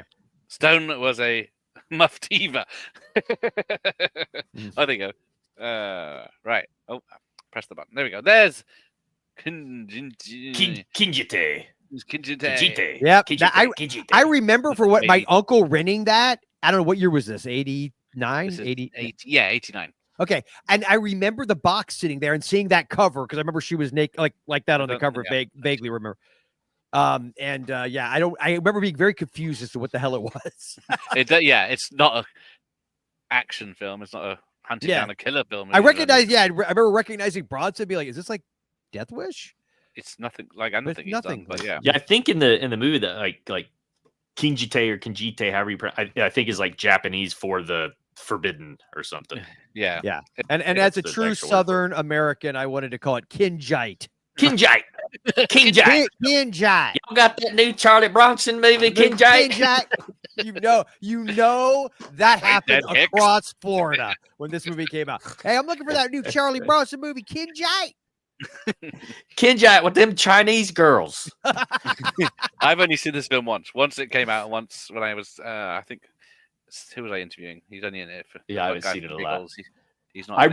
Now that I see the dude up there, the bad guys from Crocodile Dundee, right? Oh yeah, part 2 maybe. Where is he? I put sequel somewhere. Oh, down here. I recognize him. Yeah, there we go. But yes, Kinjiji is that's that. Now, I do remember it really does open with him. They're like Vice Squad, and they kick in a hotel room, and this guy's got a hooker tied up with a bunch of sex toys, and Charles Bronson I think pushes him over the edge. He's like, you know what? And then he's like having dinner with his wife. Saying, "Hey, I had a rough day at work. The job's really getting to me." Yeah, like, no kidding. When you're sexually assaulting suspects with their own sex toys, I guess maybe it's time to take a vacation there, Charlie. Now, Link, I remember it's sort of like when we had Deep Impact and Armageddon. Didn't this and Monkey Shines come out at the same exact time?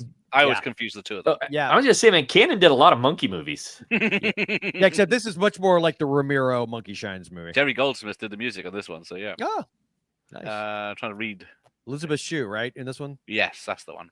Is that Zod? Oh, Terrence. Yes, Terrence Stamp. There he is. Elizabeth Shue, Terrence Stamp. Screenplay by someone.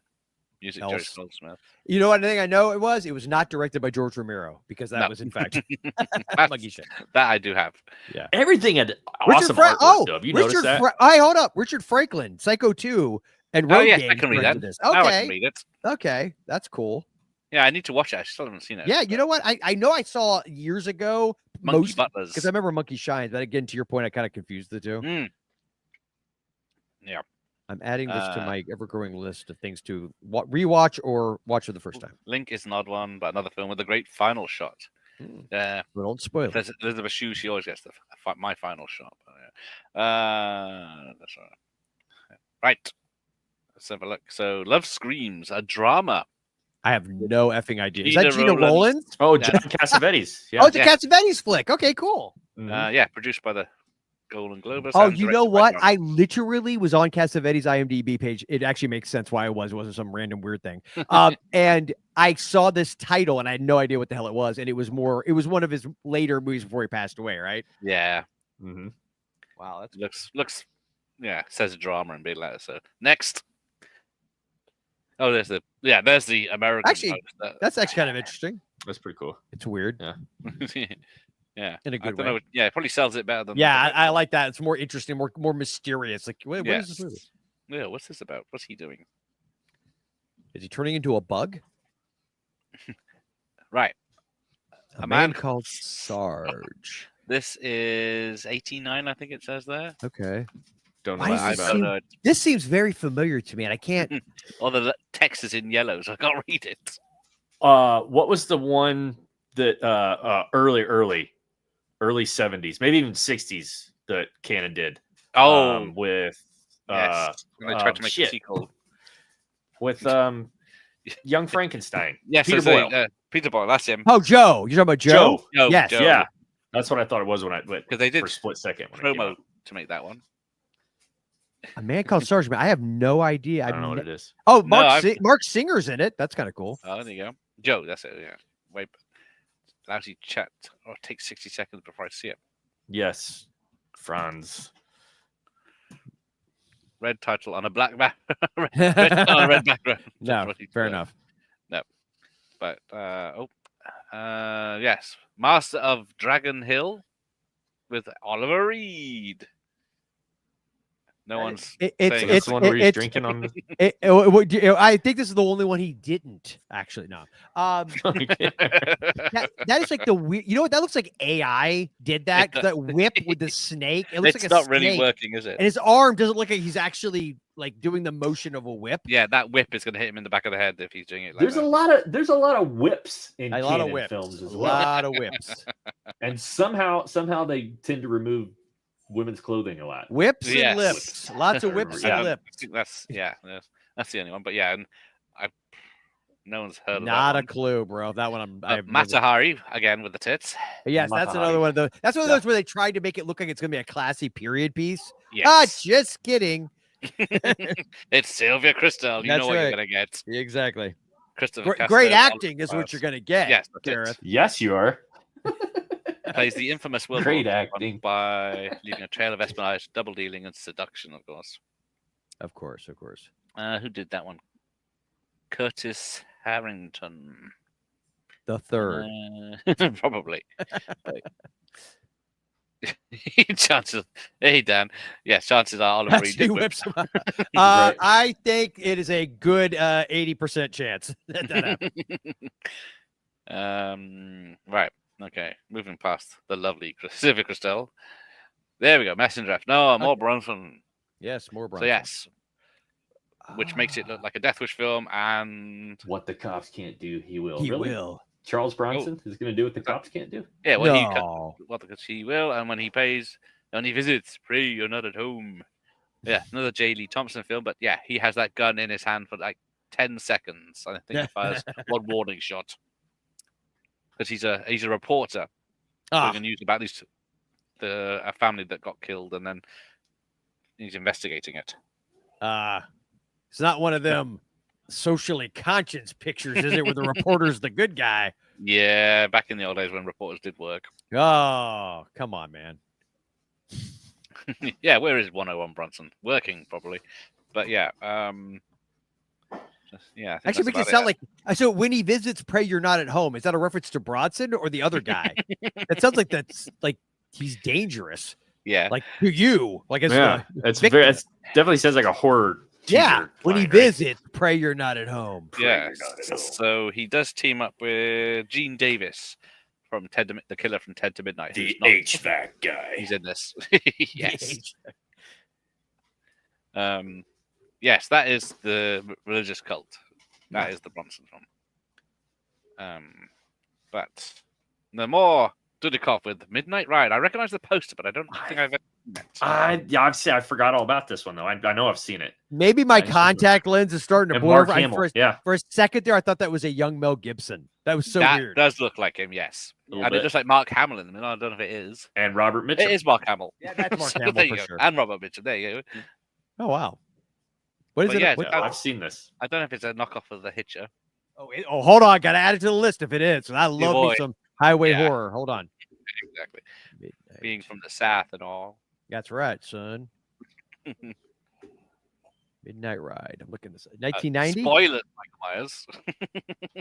A housewife just left her cop husband when she picks up Justin McKay. She'll wish she never did as she's plunged into a nightmare and the grip of a psychotic killer. Hell yes. Sold. Right, let's go watch that instead of this rubbish. Road horror.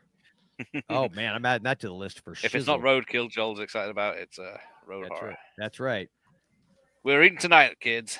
That's right. We're eating good. We got gator. Gator. Okay, quick side note. I promise I'll give you this very quick, Gareth. I crap you not. I worked construction in the late 90s, and one of the guys, I wasn't present for this, but we were in kind of like close to the Everglades, but not quite. And he found a damn gator, dead gator on the side of the road, and chucked it in the back of the work truck with the intent of taking it home and eating it. I crap you not. Crap you not. Wendy's. I love gator tail. Gator tail, I do too, but not when it's been dead on the side of the road for a week. Well, it depends on rotten meat is rotten meat. The Mummy Liz, this is so bad. I just watched this within like the last year as well. Oh wow. Okay. This is like one of those. This is like one of those drunken Tubi at 1 a.m. things where you need something to fall asleep to. I know for a fact I've put this high on. praise indeed. Then, so yeah. I think this is Tony Curtis. Yep, Urim Golem is Curtis. That's random. Not even pictured anywhere. Is he on the posters? Oh yeah, top left. He's dressed as a mummy or pharaoh. Because of course he is. Cameo. All right. Hey, there we go. More Bronson. You cock-sucking liver living. Another J. Lee Thompson. And Joel, what's another one of our favorites that you recognize her from? Kathleen Will Hoyt. That's not Will Hoyt. Actually, an action thriller this time. I don't know. There is something. I'm trying to think what it is. She is the medium in Witchboard. That's it. Well, I wouldn't have remembered that, dude. I love Witchboard. But oh, really? Yeah. I mean, I like Witchboard, but just a little psychic humor. Yeah, that's right. Yeah, she's the quirky. Doesn't she go out a window? Yes. Spoiler alert. It does not end well for her. But yeah, she's got a foul mouth to Bronson in this one. I've watched this one recently too, actually. But yeah, this was 86 or 87, I think. Who else is in this? Robert F. Lyons, my mate, who's in 3 Bronson films. Was it 10 to Midnight? This and damn, I'm trying to think. Murphy's Law. Yeah, there you go. Don't fuck with Jack Murphy. Roadhouse. She's in Roadhouse as well. Yeah, I think she's a waitress in Roadhouse, isn't she? Yeah. Right.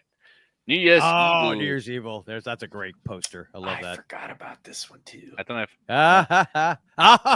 if teasing us, Gareth. Teasing. Gareth, I can't remember if I got teasing us? both versions of the posters. It's like we're initially excited for the one we're on, then we see next. We're like, oh no, go to that one. But yeah, I can't read. Produced by Golden Globus. Yeah, sorry. Well, that makes sense.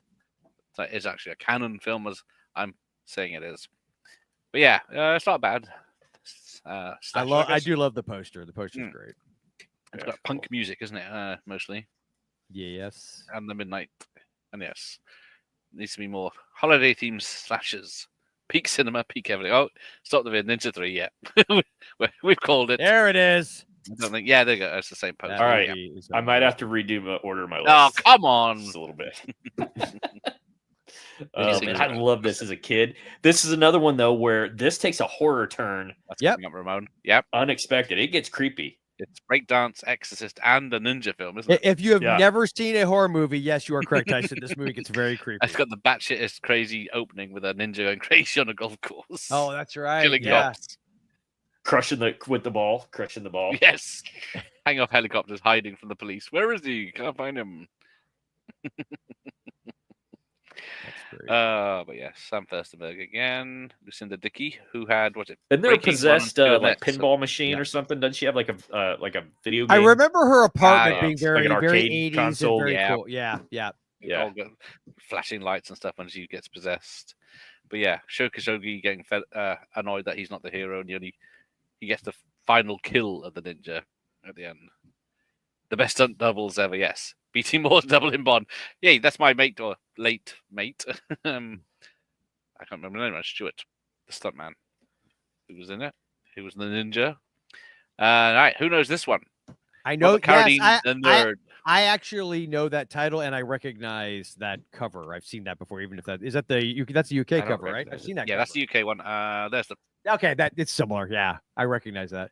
Robert Carradine and Billy D. Williams.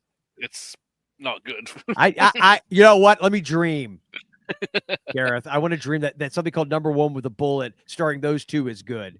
It should be, but yeah, it's Carradine is miscast. Bless him.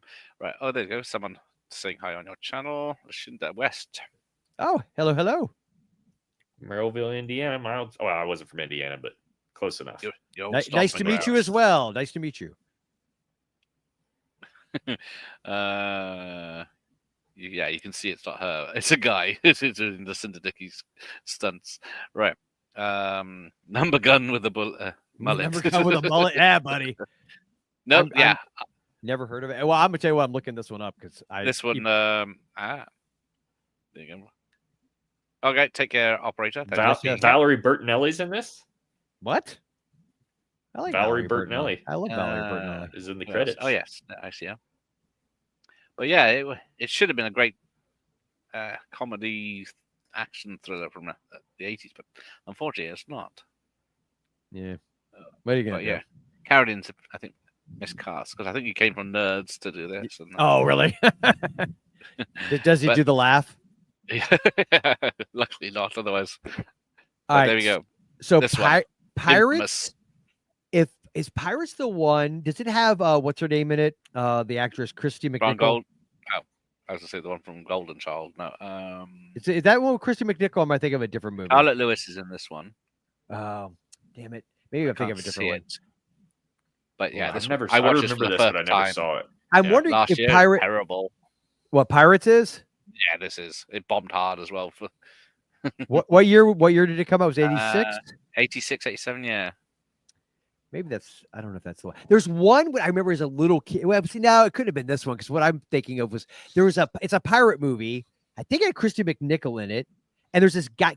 I remember the like boy love interest in it. He's like 20 years old physically, but his birthday's on a leap year, so they keep saying he's only like 4 or 5 years old.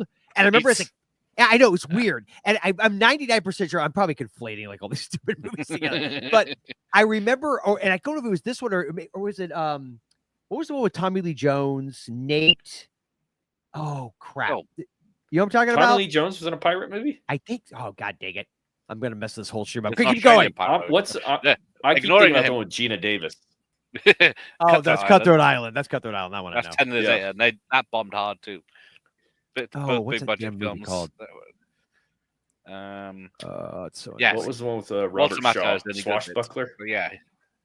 Did somebody say it? Nathan Hayes. Maybe it's Nathan Hayes. I just remember Nathan Hayes maybe was the one where they had like a bag and he dumps it on like the deck of the boat and his human heads go rolling out. And as a child, they just traumatized me. It's not produced by Canon, but it was released by Canon. Okay. It's got Canon on the top. I don't know. It doesn't. Yeah, it's got Canon there as well. So I'm calling it Canon. It counts. It counts. McNichol. Yes, is the one called the pirate movie. The pirate movie. That's it. You're right. When I was in a ballpark. She has a dream of coma or something, isn't it? Yeah, and that's the one where like I think the guy is like he's obviously like 20-something years old, but they keep saying he's like 4 or 5. Yeah, is it a musical? I can't remember. I don't remember. Shipwrecked. Gabriel Byrne. Doesn't ring a bell. I remember Shipwrecked. There you go. It was distributed in the UK. That's about as close as Canon got to it. Yeah, in America as well, by the look of it. Right, Platoon Leader. There's another one. Robert F. Lyons. Dude, another Dudikoff. How many effing bullets does he have around his neck? My God. There's a good one coming man. It's M60. So I will admit he's a little bit of for at least part of this, he's a little bit of a bitch in this compared to like American Ninja and stuff. But this is I can't remember the actor's name that plays. So he's like a lieutenant, but the guy that plays like the company sergeant is really good in this too. I just saw this not too long ago as well. But anyway, I love Platoon Leader. Yeah, this one's pretty good. It is like more serious. Was this? Did it come out right after Platoon or something? Is that it's definitely their version? It was in that whole string of like this and Born on the 4th of July, Firebase Gloria, yeah, Hamburger, yeah. They were cashing in on the for Vietnam movies. There you go. Yes, definitely look these up. Yeah, for sure, man. I thought definitely, a lot of people Sean, you should might not know some of these. But this one, I only watched this last year. This is fucking awesome. Wait for it. Oh, he's actually got one. What? No way.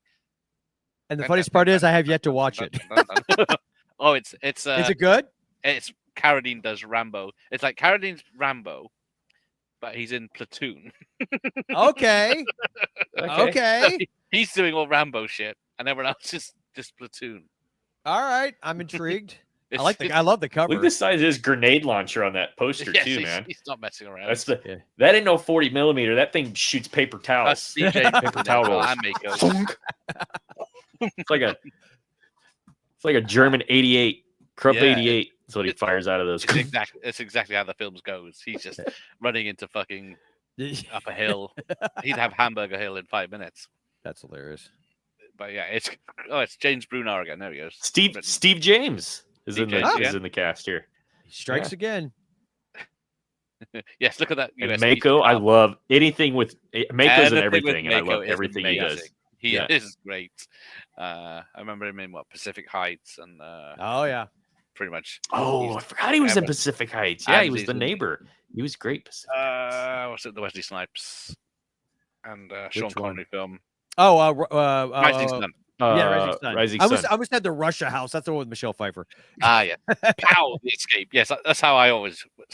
Pow, the escape. I was too young to know what POW meant.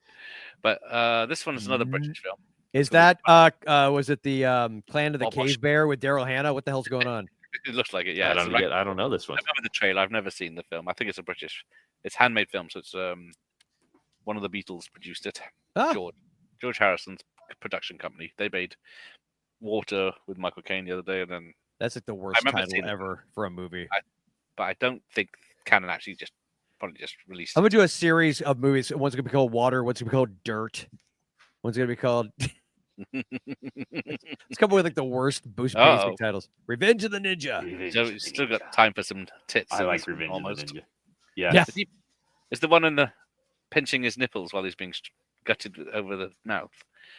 Right now. This is the one where he spits he's got like little mini ninja stars he puts in his mouth and spits them in the guy's face.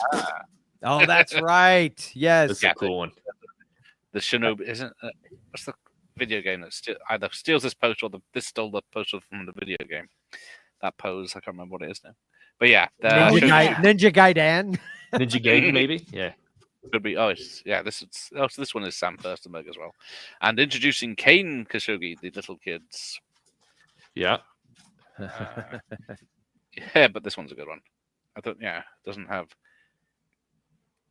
because he gets attacked in Japan, so it's fuck. Let's move to America, and then it starts again. I think it always does. Wife gets killed, doesn't it? Mourning his wife, but then gets with that random blonde woman. That's it. Who forgets to wear pants? Remember that scene too? Is that Carrot Top? You forgot to wear pants. I think meant the Raggedy Ronnie. Oh yeah, it's. Yeah, we don't know who Carrot Top is in this country, do we? Much. You don't references. No. Really? Or who's the one that smashes melons? Never even Gallagher, seen him. who apparently had a feud with Carrot Top. Because he thought Carrot Top ripped him off because they were both prop comics. Oh, yes. You can half the photos are cut from off the British version. Yeah, I guess, they got the weapons. Wow. Quintessential ninja movie. Oh, yes. That's, the guy in the center picture, that's Professor. Ah, that's it, yes. What's his face from Running Man. Oh, yeah. Take your pick. Yeah, a lot of stuff. Professor. He was a wrestler, wasn't he? But he wasn't a professor. Right. Right. There's River of Death. Alistair McLean's River of Death with Dudikoff. And then is that Donald Pleasance? I think it is. I love the last chance to stop the rebirth of the master race. Doesn't that kind of imply that they believe there is such a thing? Like, stop.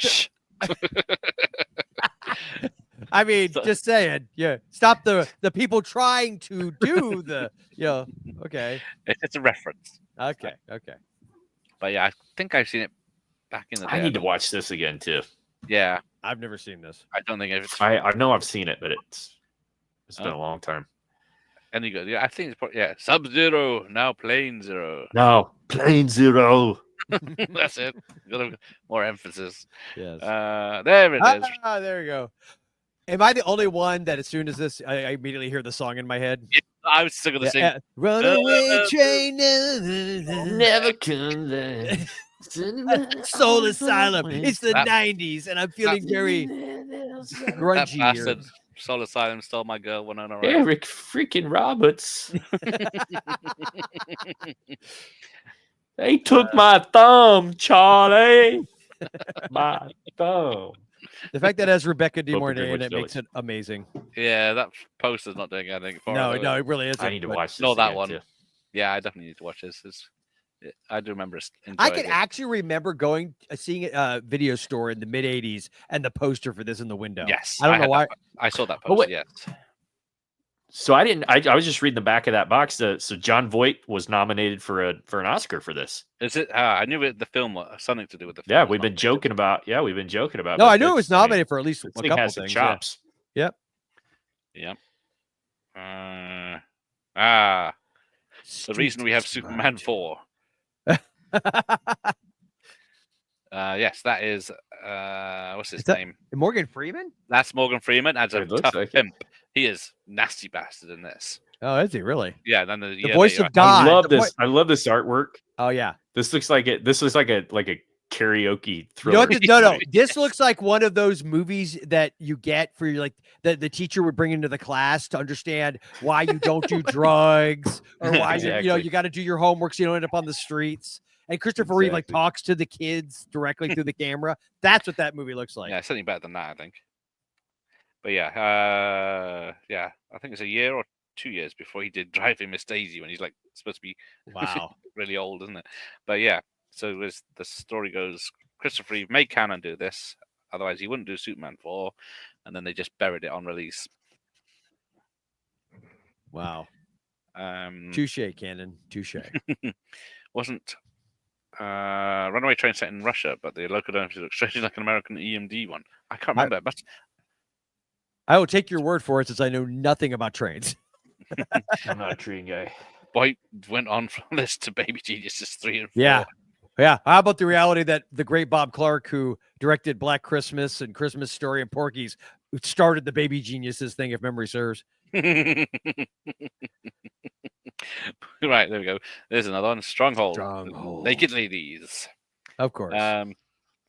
Let's have a look. Produced by, I don't know, this might be another released by, does say Canon International, so it's just a production one. Like they knew how to. I will say this: how upsetting is that poster? He's got like a little kid. Jesus Christ! I know. I was distracted by the tits and ass. Yeah. I love the tagline though: the brutal ordeal of a family held in the grip of blood-crazed killers. Like you know exactly what you're getting. Yeah. I don't think I know any of the names of this one either. I swear to God, though, the back of the box looks straight up like it's a porno. It does. The cover is like this gritty, dark, messed up action thriller. Looks like Judge Reinhold's the bad guy with a cigarette. Yeah. Or kind of James Spadery. He looks a little yes. Could be either one. I got a James Woods vibe, too. From that guy? I get more of I guess a little bit. I see Spader more than I see Woods. And then like Bill Cosby holding the kid at gunpoint. Guy looks like Bill Cosby. Actual footage. 1986. Yeah, I think this might be. Is it a foreign film? They just slap their logo on. There we go. That's Dean Cain on the left, I think. Oh my God, that does look like Dean Cain and what's her name from the? Yeah, Lois. Lois and Clark. Terry Hatcher. That's right? it. Yeah, that's this hilarious. was my Superman growing up. This was my I love that poster. I love that poster. That's it. That one. That picture. Yeah, there it is, baby. That's the one I got. You saw that one, Tyson, right? When I had it up. Yeah. Yep, exactly. I got it from Viper Video. Yeah, $20. Like, yes, please. Oh, Mike, since you've seen that last one. Yes, I've got. I always forgot about what's his Nuclear Man? Wasn't that the bad guy? I always forgot about him. Oh dear, we took us to get to S before Ian saw a film. See, back when they knew how to like inject a social message into a movie and have it be subtle. Oh wait, just kidding. Oh, Ian Thornton Cinema. Full of roundabouts, yes. The new town it was filmed in, Milton Keynes. It's a square city like American design, but every corner has a roundabout, a British roundabout. Yeah. Huh. I agree. Jesse, I agree with you. Yeah, that is. I know that's a bit blurred. And I think it's somebody out there who knows maybe more about posters. Tell me, but I think Drew Struzan. I would say it was. He it looks, especially the other one. Yeah, that one looks like a Struzan. I don't. Sometimes you can see his signature, but yeah. Yeah. Right. Who knows this one? I know. Yes. I know this. Yes. I don't know that I've seen it. It wasn't bad. I watched it. Okay. Last year, the year before, and it wasn't bad. That's a great cast. Yeah, Gutenberg was he before? Yeah, he come off. I like Steve Gutenberg, man. Yeah, Everyone gets he hadn't crap. done Three Men and a Baby yet. I don't think. Did you ever see Don't Tell Her It's Me? Or I think it was also went by like The Boyfriend School or something. It had like 2 different titles. He plays a guy who had like something horrible, like leukemia, and then like he was a cartoonist. Anyway, he meets Jamie Gertz's character and ends up like coming back, like getting like better, and he's all healed up and everything. And he kind of becomes like this cool roguish guy because he wants to win her. It's a super cheeseball movie, but I always remember liking it. It rings a bell, that story. Yeah, I like maybe back in the day. Right. Yeah. It'd be really difficult to collect all these. Sven is on Tubi right now. There you go. I seen it the other day. But yeah, I remember that being advertised a lot on the UK VHSs because it was a Warner Brothers. I'm pretty sure Gareth doesn't get a check from Tubi, but it is probably worth mentioning that 60 to 70% of the titles we've mentioned tonight are probably on Tubi. Yeah. I mean, seriously. But if Tubi does want to become a sponsor of Video Tasties, or if you're really hard up, mom and pop video shop, we're open to negotiations. Yeah, I don't want to do just any sponsorship, but that's what I would do. You can recommend the films and say it's on Tubi tonight. Yeah. Shelley Long is also in the Boyfriend School. Boyfriend School, yep. Yeah, that's right. Yeah, she's a sister. Yep. Yeah, he did have a rough 90s. He was in something. I feel like 3 Men and a Little Girl. Yeah. Something. He was in something. They're on Prime as well, of course. Right. So there's 10 million. Yep. There you go. Another Agatha Christie one. Yes, and fortunately not the original title. Jack Palance. Right. If you know, you know. Canon would do it. Yeah, that's true. They probably would have. I actually prefer the and then there were none. Actually, I think that's a better title. That is a better title. Yeah, I get that this comes from some kind of like old. Even this is problematic now. Well, whatever. I feel like it's based on, if memory serves, and the original title was like, it plays into the plot. There's like a song or a rhyme or poem or something. But I think as a title, and then there were none, it's a much better title. So it's 10 going and there's 10. Yeah, I gotcha. Yep. It's got a good twist. I will give it that. Oh, yeah. And Identity, which is totally this movie, is also fantastic. If you've ever seen Identity. I don't think it was, it's supposed to be Africa, but I don't think they went abroad for this one. The apple. The apple. I've only seen clips of the apple. And that's all I would like. Thank you very much. Catherine Mary Stewart. Yes, I love her, but that's diplomatic immunity. Yeah, diplomatic immunity. So yes, from it's just been revoked. That's the only poster I could find, and I don't. Wow. Yeah, and that kind of says it all, doesn't it? Though. Yeah. It's forgotten about. It's basically like Xanadu. If Xanadu was really bad. That's it, Xanadu. I was trying to think. Yeah. I was going to say Saturday Night Fever. No, it's not. But yes. Yeah, I don't think they would have either, Michael. It's. Secrets are going bananas. Yes.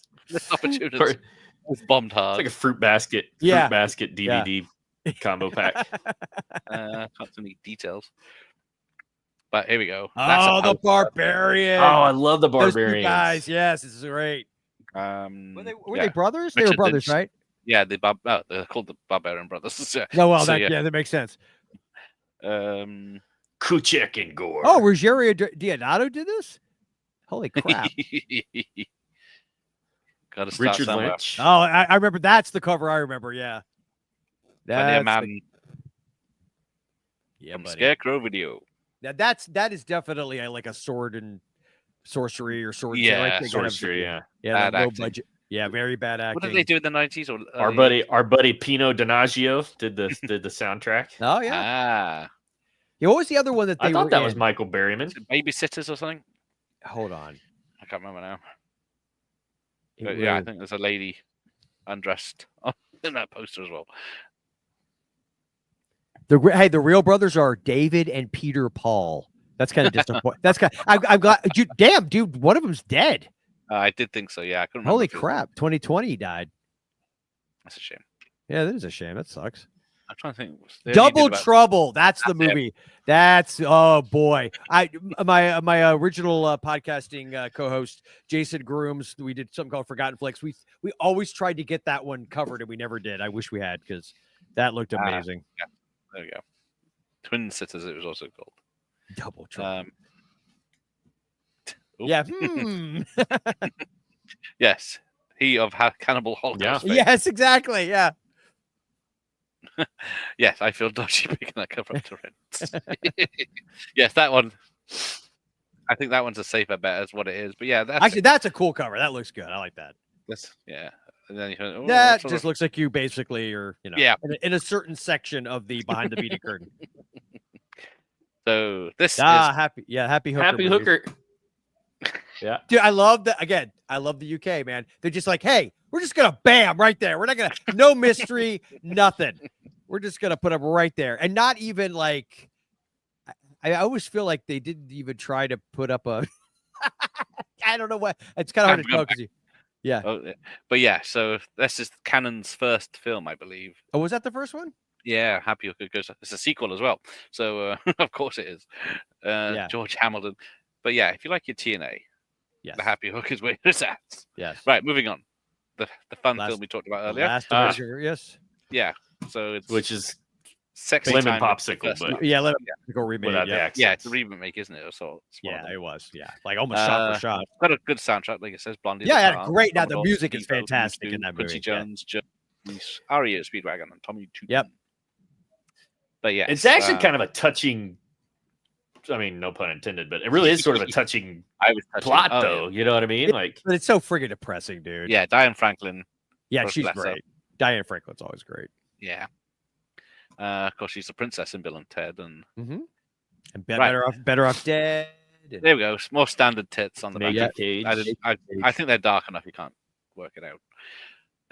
Yeah. Michelle wrongly caged in America's toughest women's prison, alone and innocent, but not innocent for long. Wow. Paul Nicholas directed that. Who's in that? No one I know. I was say no one that I could recognize. Yeah, she is was the sister in Amityville 2. Yep. Lemon Popsicle remake, same director, Bose Davison. Yeah, he's done. I haven't mentioned him, but his name's been on all of these films we've been looking at. But yes, there's The Naked Cage, or you could have. Sorry, there it is. That's probably about poster, isn't it? Raw violence and hot rage explode behind bars from the director of Chained Heat. But yes, Naked Cage, and then onto The Naked Face with Roger Moore. Lots of nakeds. This one feels like it's a little bit more serious than the last one. Well, yeah. Have you seen this one? No.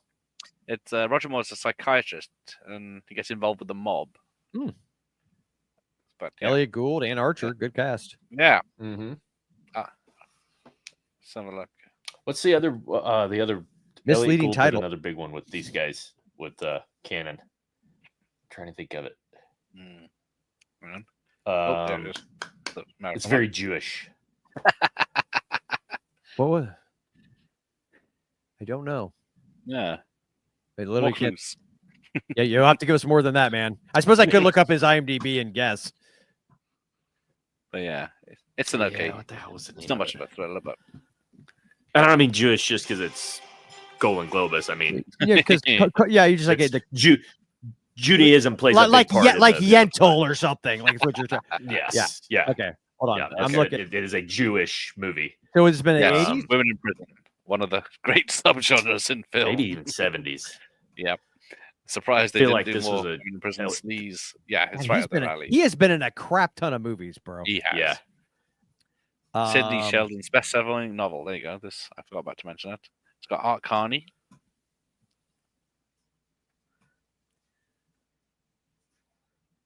Right. Rod Steiger. Did we say Rod Steiger yet? Yeah, I think we did. Roger Moore nearly made a Casino Royale remake for canon to be directed by Menahem Golan. They've dodged a bullet there. Right. Let's have a look. There it is. What do we got?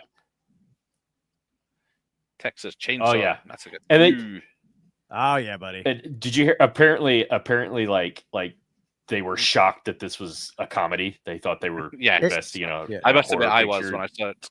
Yeah. What's so funny is like Tobe Hooper said all the time that the original to him was a dark comedy. He always that was his intent. It was so absurd. He thought people would see it as funny. Whoops. And I also love that that's totally the Breakfast Club poster. Like, right. Yeah, that's pretty cool. Yeah, I love Chainsaw too. I think I love all the first 3 Chainsaw movies. I absolutely freaking love. But then you must love Tough Guys. I remember seeing Tough Guys a long time ago. But I remember seeing it. It wasn't that good. And I remember confusing it with Wise Guys, which is totally different. Yeah, I remember this. What's up? Oh yeah, so it's Tough Guys.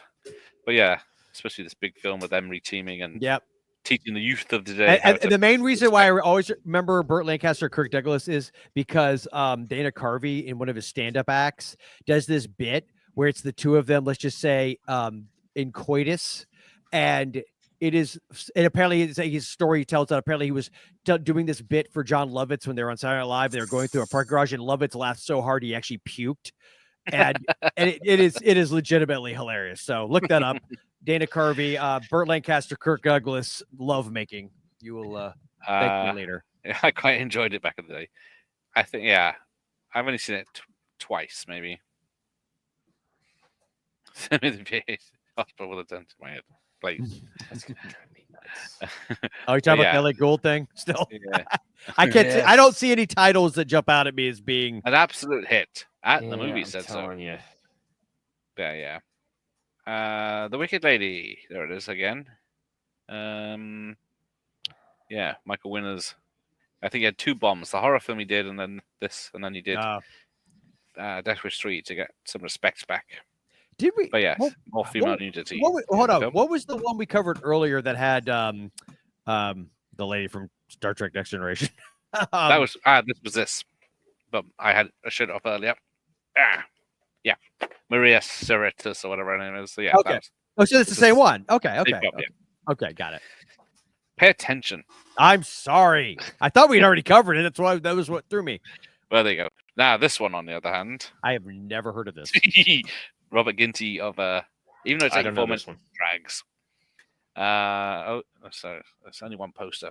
But yeah, 3 kinds of feet. So it's a Japanese, Chinese policewoman, American police. I can't remember. And they walk into a bar. Yes, Robert Ginty, the exterminator, is back, and the heat is on. But yeah, it's nothing to do with that.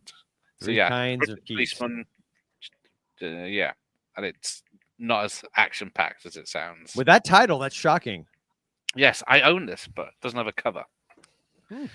But yeah, it wasn't great. It was quite dull. Let's see if anyone's seen this. Nope. Ginty, yes, Ginty's great, but yeah, the film is not. So Thunder Alley, on the other hand, I don't think I've seen. Real quick, according to AI, proving that we are safe for now from this taking over.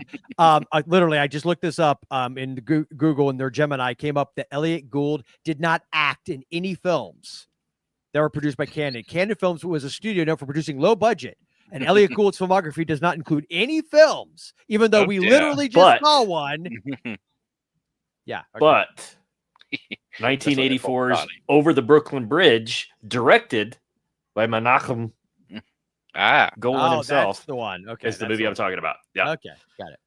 Exactly. Thunder Alley. Born and bred in Brooklyn, New York, Albie Sherman, Elliot Gould has worked his whole life at his family's deli, but he has bigger ambitions, namely moving across the East River to open a high-end restaurant in Manhattan. Okay. I knew it. Yes. Thunder Alley. I don't know this one at all. Jill Schoelen. Joel. Oh, she's in this? Yeah, Jill Schoelen. According to the wow. Holy crap! I gotta look this up. Is that Rick Springfield? Roger Wilson Scott. Was that Jesse's girl? It looks like Rick Springfield to me. He was an actor, but I don't know that. Nancy Brown's in it, and Leif Garrett. Maybe it's Leif Garrett. It's probably Leif Garrett. Yeah, his balls. Right, here we go. This I've never seen. This is the Dr. Impossible. The Robot with a Heart. Is this like a Short Circuit knockoff or something? Yes. I've never seen it, but I don't think I want to. I instantly got Chopping Mall vibes. Yeah, totally. Might be worse than Heart Beeps. Heart Beeps. I remember that. But yeah, it's probably like the Mac and Me to E.T. Yeah, oh yeah, baby. This is the Short Circuit. I think that's the only poster I got. Yeah, there you go. Tough Guys Dance. I know that. Norman Mailer's directing. Francis Ford Coppola is producing. And Cannon also made it. But yes, it's got that famous acting bit. It's got the late Wings Hauser in it. Mm-hmm. But yeah, it's not a great film. It's an alright thriller. It's a good title. Yeah.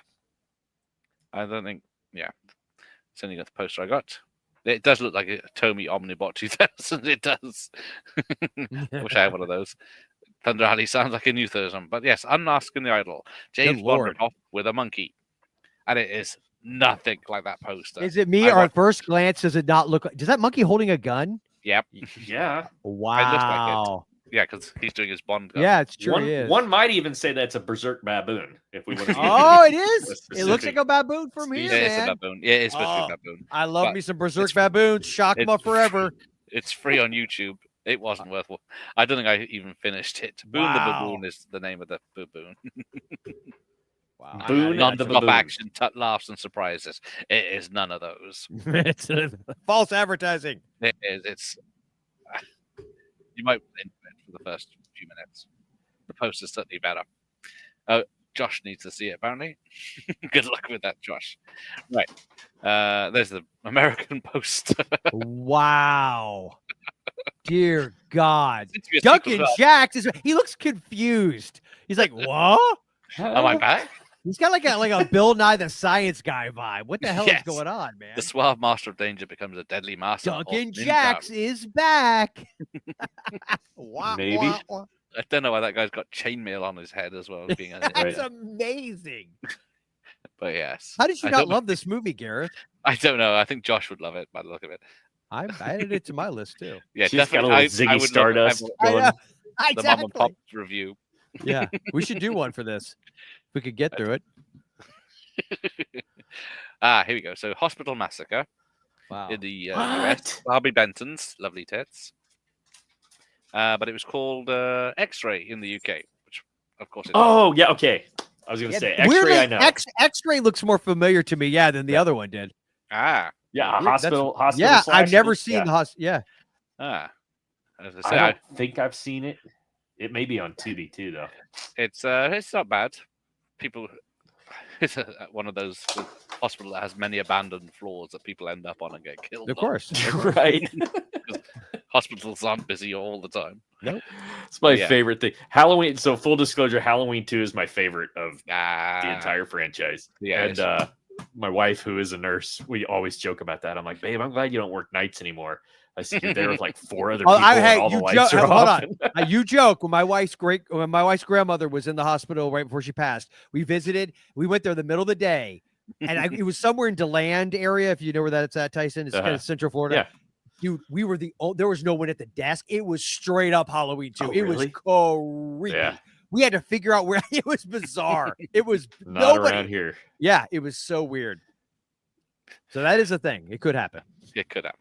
Well, saying that, I did a watch party in a hospital last year, and I was in the entrance, in the cafe at the entrance. It was all out and dark, and no one, occasional person walking outside to have a cigarette. Yeah. That was about it.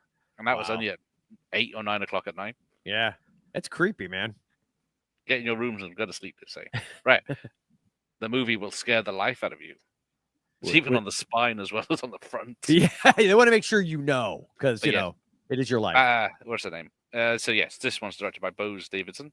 Yes, it's Barbie Benton who gets her tits out, playmate. She goes. Was this the last of your alphabetical? Nope, we got some unofficials. Okay. So we'll go for A Case of Deadly Force. So Colonel Troutman. Yes, Colonel Troutman's there. Yes, but again, this is one of those where that cover makes it seem like it's some kind of weird special from TV that. Yes, slaughtered by police bullets, and only one man can avenge him. I don't think it's just of Rambo. Yes, of Rambo. So you make sure. And then I think John Shee's done. I don't know what missing is, but I think he's done other stuff since then. I'm trying to see. It doesn't say anything about canon, but yes, Black Moon Rising was on canon. That one I can remember it because it's 86 or is it? It's 84. Yeah, 86. it's written by John Carpenter. Yes, and I remember going to the movie theater with my dad and seeing that not that poster. I don't know if you have a different one, but the American one. I remember seeing. To this day, I can remember it above the like the concession stand, and I finally watched this movie 5 years ago, 6 years, and I was so let down, man. It's not good. I wanted to like it so much. It's the poster lies. The car's barely in it. It gets stolen, and then you have to find the it. Car, yeah, exactly. The car is awesome in that 80s sci-fi way, and the Tommy Lee Jones, Linda Hamilton, written by John Carpenter. Why wasn't this movie great? Oh, I don't know. Yeah, it's very dull. It is. He just has to get into this building to find the car and then drives it out. That's it. Yeah, basically. There's no action. There's barely any thrills. It just takes you expect it to just be like this batshit crazy movie, and it never goes there. Oh, there you go. Even Mike's seen it. It's boring. Yeah, I was so sad. Where can I go for the Unmasking the Idol streams? The Baboon Zoo. We got Longleat Safari Park. I think if you ever do an Unmasking the Idol stream, Gareth, I ask that Tyson and I have to sit through that with you. You might regret that. Okay, I guess I'm in. Josh has got it. See, it's worth having it's probably quite a rare tape, but yeah. Of course, there's Highlander. Highlander. That's a cool. I like that cover. That's good. Yeah, that's cool. Although he's got the Kurgan sword there, so I don't know what they messed up. That's a weird. Yeah. Silver Bullet was. That's a cool cover. Yeah, that is. I've never seen that. You know what? Canada put out Silver Bullet. They just wanted to distribute it, right? Yeah, they just put their name on it, so people think, oh, it's a Canon film. Got it. I think is that the last one? Oh no, The Hitcher was a Canon film. Oh, now Hitcher. God, I love that movie so freaking much. Yeah. And then that is it for posters. That's a perfect one to end on. I got a few tapes I forgot to mention. All right. So you've heard of 50-50 with Peter Weller. Yep. Yeah. It was supposed to be was it Stallone and Kurt Russell before they did Tango and Cash were going to do this. They should have done this one instead, right? Shut up. Charles Martin Smith. Shut your mouth. No, this is bad. I forgot to mention Hellbound with Chuck Norris. Oh yeah, I remember Hellbound. Yep. Yeah. Directed by another kind of. Does that have like a bit of a supernatural? Yeah, you have to go. It is. There's rabbis and devils and demons. Yeah, so there's 3 Chuck Norris movies that have some weird kind of horror, supernatural vibe. Hang on. Josh wants us to do an unmasking. I don't know. I didn't finish the film because it was that bad, but maybe we could have some fun with some beers. Lady Chatterley's Lover with Sylvia Kristel, of course. Oh yeah, he's got his hand covering her boob, so it's safe. Is that the one where there's some bullwhipping as well? To mention it. I think it. I think that's what I'm thinking of. There might be some whipping and derobing of hoping female cast. So it came up as it does say right in big letters. Menahem Golem and Golbus present. It's Menachem. Menachem. I love saying his name. It's fun. Menachem Golan. Oh, I thought this was one, but it's technically. Are they both still alive? 70s. No, only one is. Menakhem's gone, isn't he? Menahem. Okay. This is from 74, but it is directed by Menahem Golan. Okay. It's a Tony Curtis again. It's a true life gangster story. I feel like Tony Curtis feels very random in the midst of all the canon. Yes. Then of course Invaders from Mars remake. There was a lot of Robert Mitchum stuff in there too. I feel like this canon's kind of one of those companies that even Charles Bronson. Yeah. But but like Robert Mitchum and Charles Bronson have this masculinity about them that makes sense to me. no offense to Tony Curtis. I like Tony Curtis. He's fine in comedies and things like, but I just don't think of him as like freaking Chuck Bronson. You're saying Tony Curtis was feminine? No, I'm just saying he's not as like badass masculine as Charlie Bronson. Yeah, he's not a fighter. Just because he did Some Like It Hot, which I love. It's great. I do too. Right, one more, and then it's just Buckaroo Oh, Banzai was released. Buckaroo! Oh yeah, buddy, I love that movie. Let's have a look. That's a great one. Deserves bigger. That is great. But yeah, it's a canon. Distributed. Yeah, it's Dolby Surround stereo. Because that would be their best movie if it had actually been. Right, that is it. I think it's safe to say that with Canon, the Canon group, like none of their stuff set the world on fire, but I feel like we wouldn't have half of the great stuff that we have now if it wasn't for, there'd be a void. We'd have this weird. You're right. I mean, really, void in our like memories. my childhood for sure. Yeah, exactly. Yeah, exactly. Your Cobras are missing in action. Your Death Wishes. Yeah, there better never be no damn Mandela effect where Canon doesn't American exist. Ninjas, right? Yes, ninjas. Exactly, indeed. So we'll end this with Josh's comment, I think. If we learn anything from the stream, is that Unmasking the Idol is Canon's best film, and that's the lone toy out there for 130 quid. There is 100%. And it's probably the one that my mom sold at a yard sale for $5. $5, yeah. Did you sign it so that we can tell? Yeah, I wish. But yes, none of their stuff would set the world on fire. So where would we be without Over the Top? Exactly. A better world. No, it is a great film. I will give it that. Just there's a lot more I watch over that one. All right, thanks for these two, and we'll good night. Thank you for having us. One and all. Yes, thank you. Yeah, it was, man. It's nice to have both of you on that. Yeah, finally. Yeah, Joel. Oh, yes, poor Ian. He's only seen 5 Canon movies. He's got a void in his life. You have a void in your life. You do. Tubi, brother. Get on there. There's still time for a night showing. Tubi will hook you up for days with Canon pictures. Yep. Right. So a little extra now from the video shop, and then I'll speak to these guys in a second. All right. But take care, everyone. Night, I'll all. see you two in 60 seconds. Are you ready to blast off on your cinematic journey here at Blaster Video? Well, let's go! And with over 3,865 movies in my store, we got all the categories covered, from horror, sci-fi, fantasy, action, even comedy, all on VHS. First-time customers get one free rental. Well, the snake is out of the bag, and Fury of the Viper is now on sale at the video store. And for a limited time only, while supplies last, you get a free fridge magnet. So come on down to Blaster Video. We're located in the back alley of 10815 Unita Avenue. And always remember, be kind and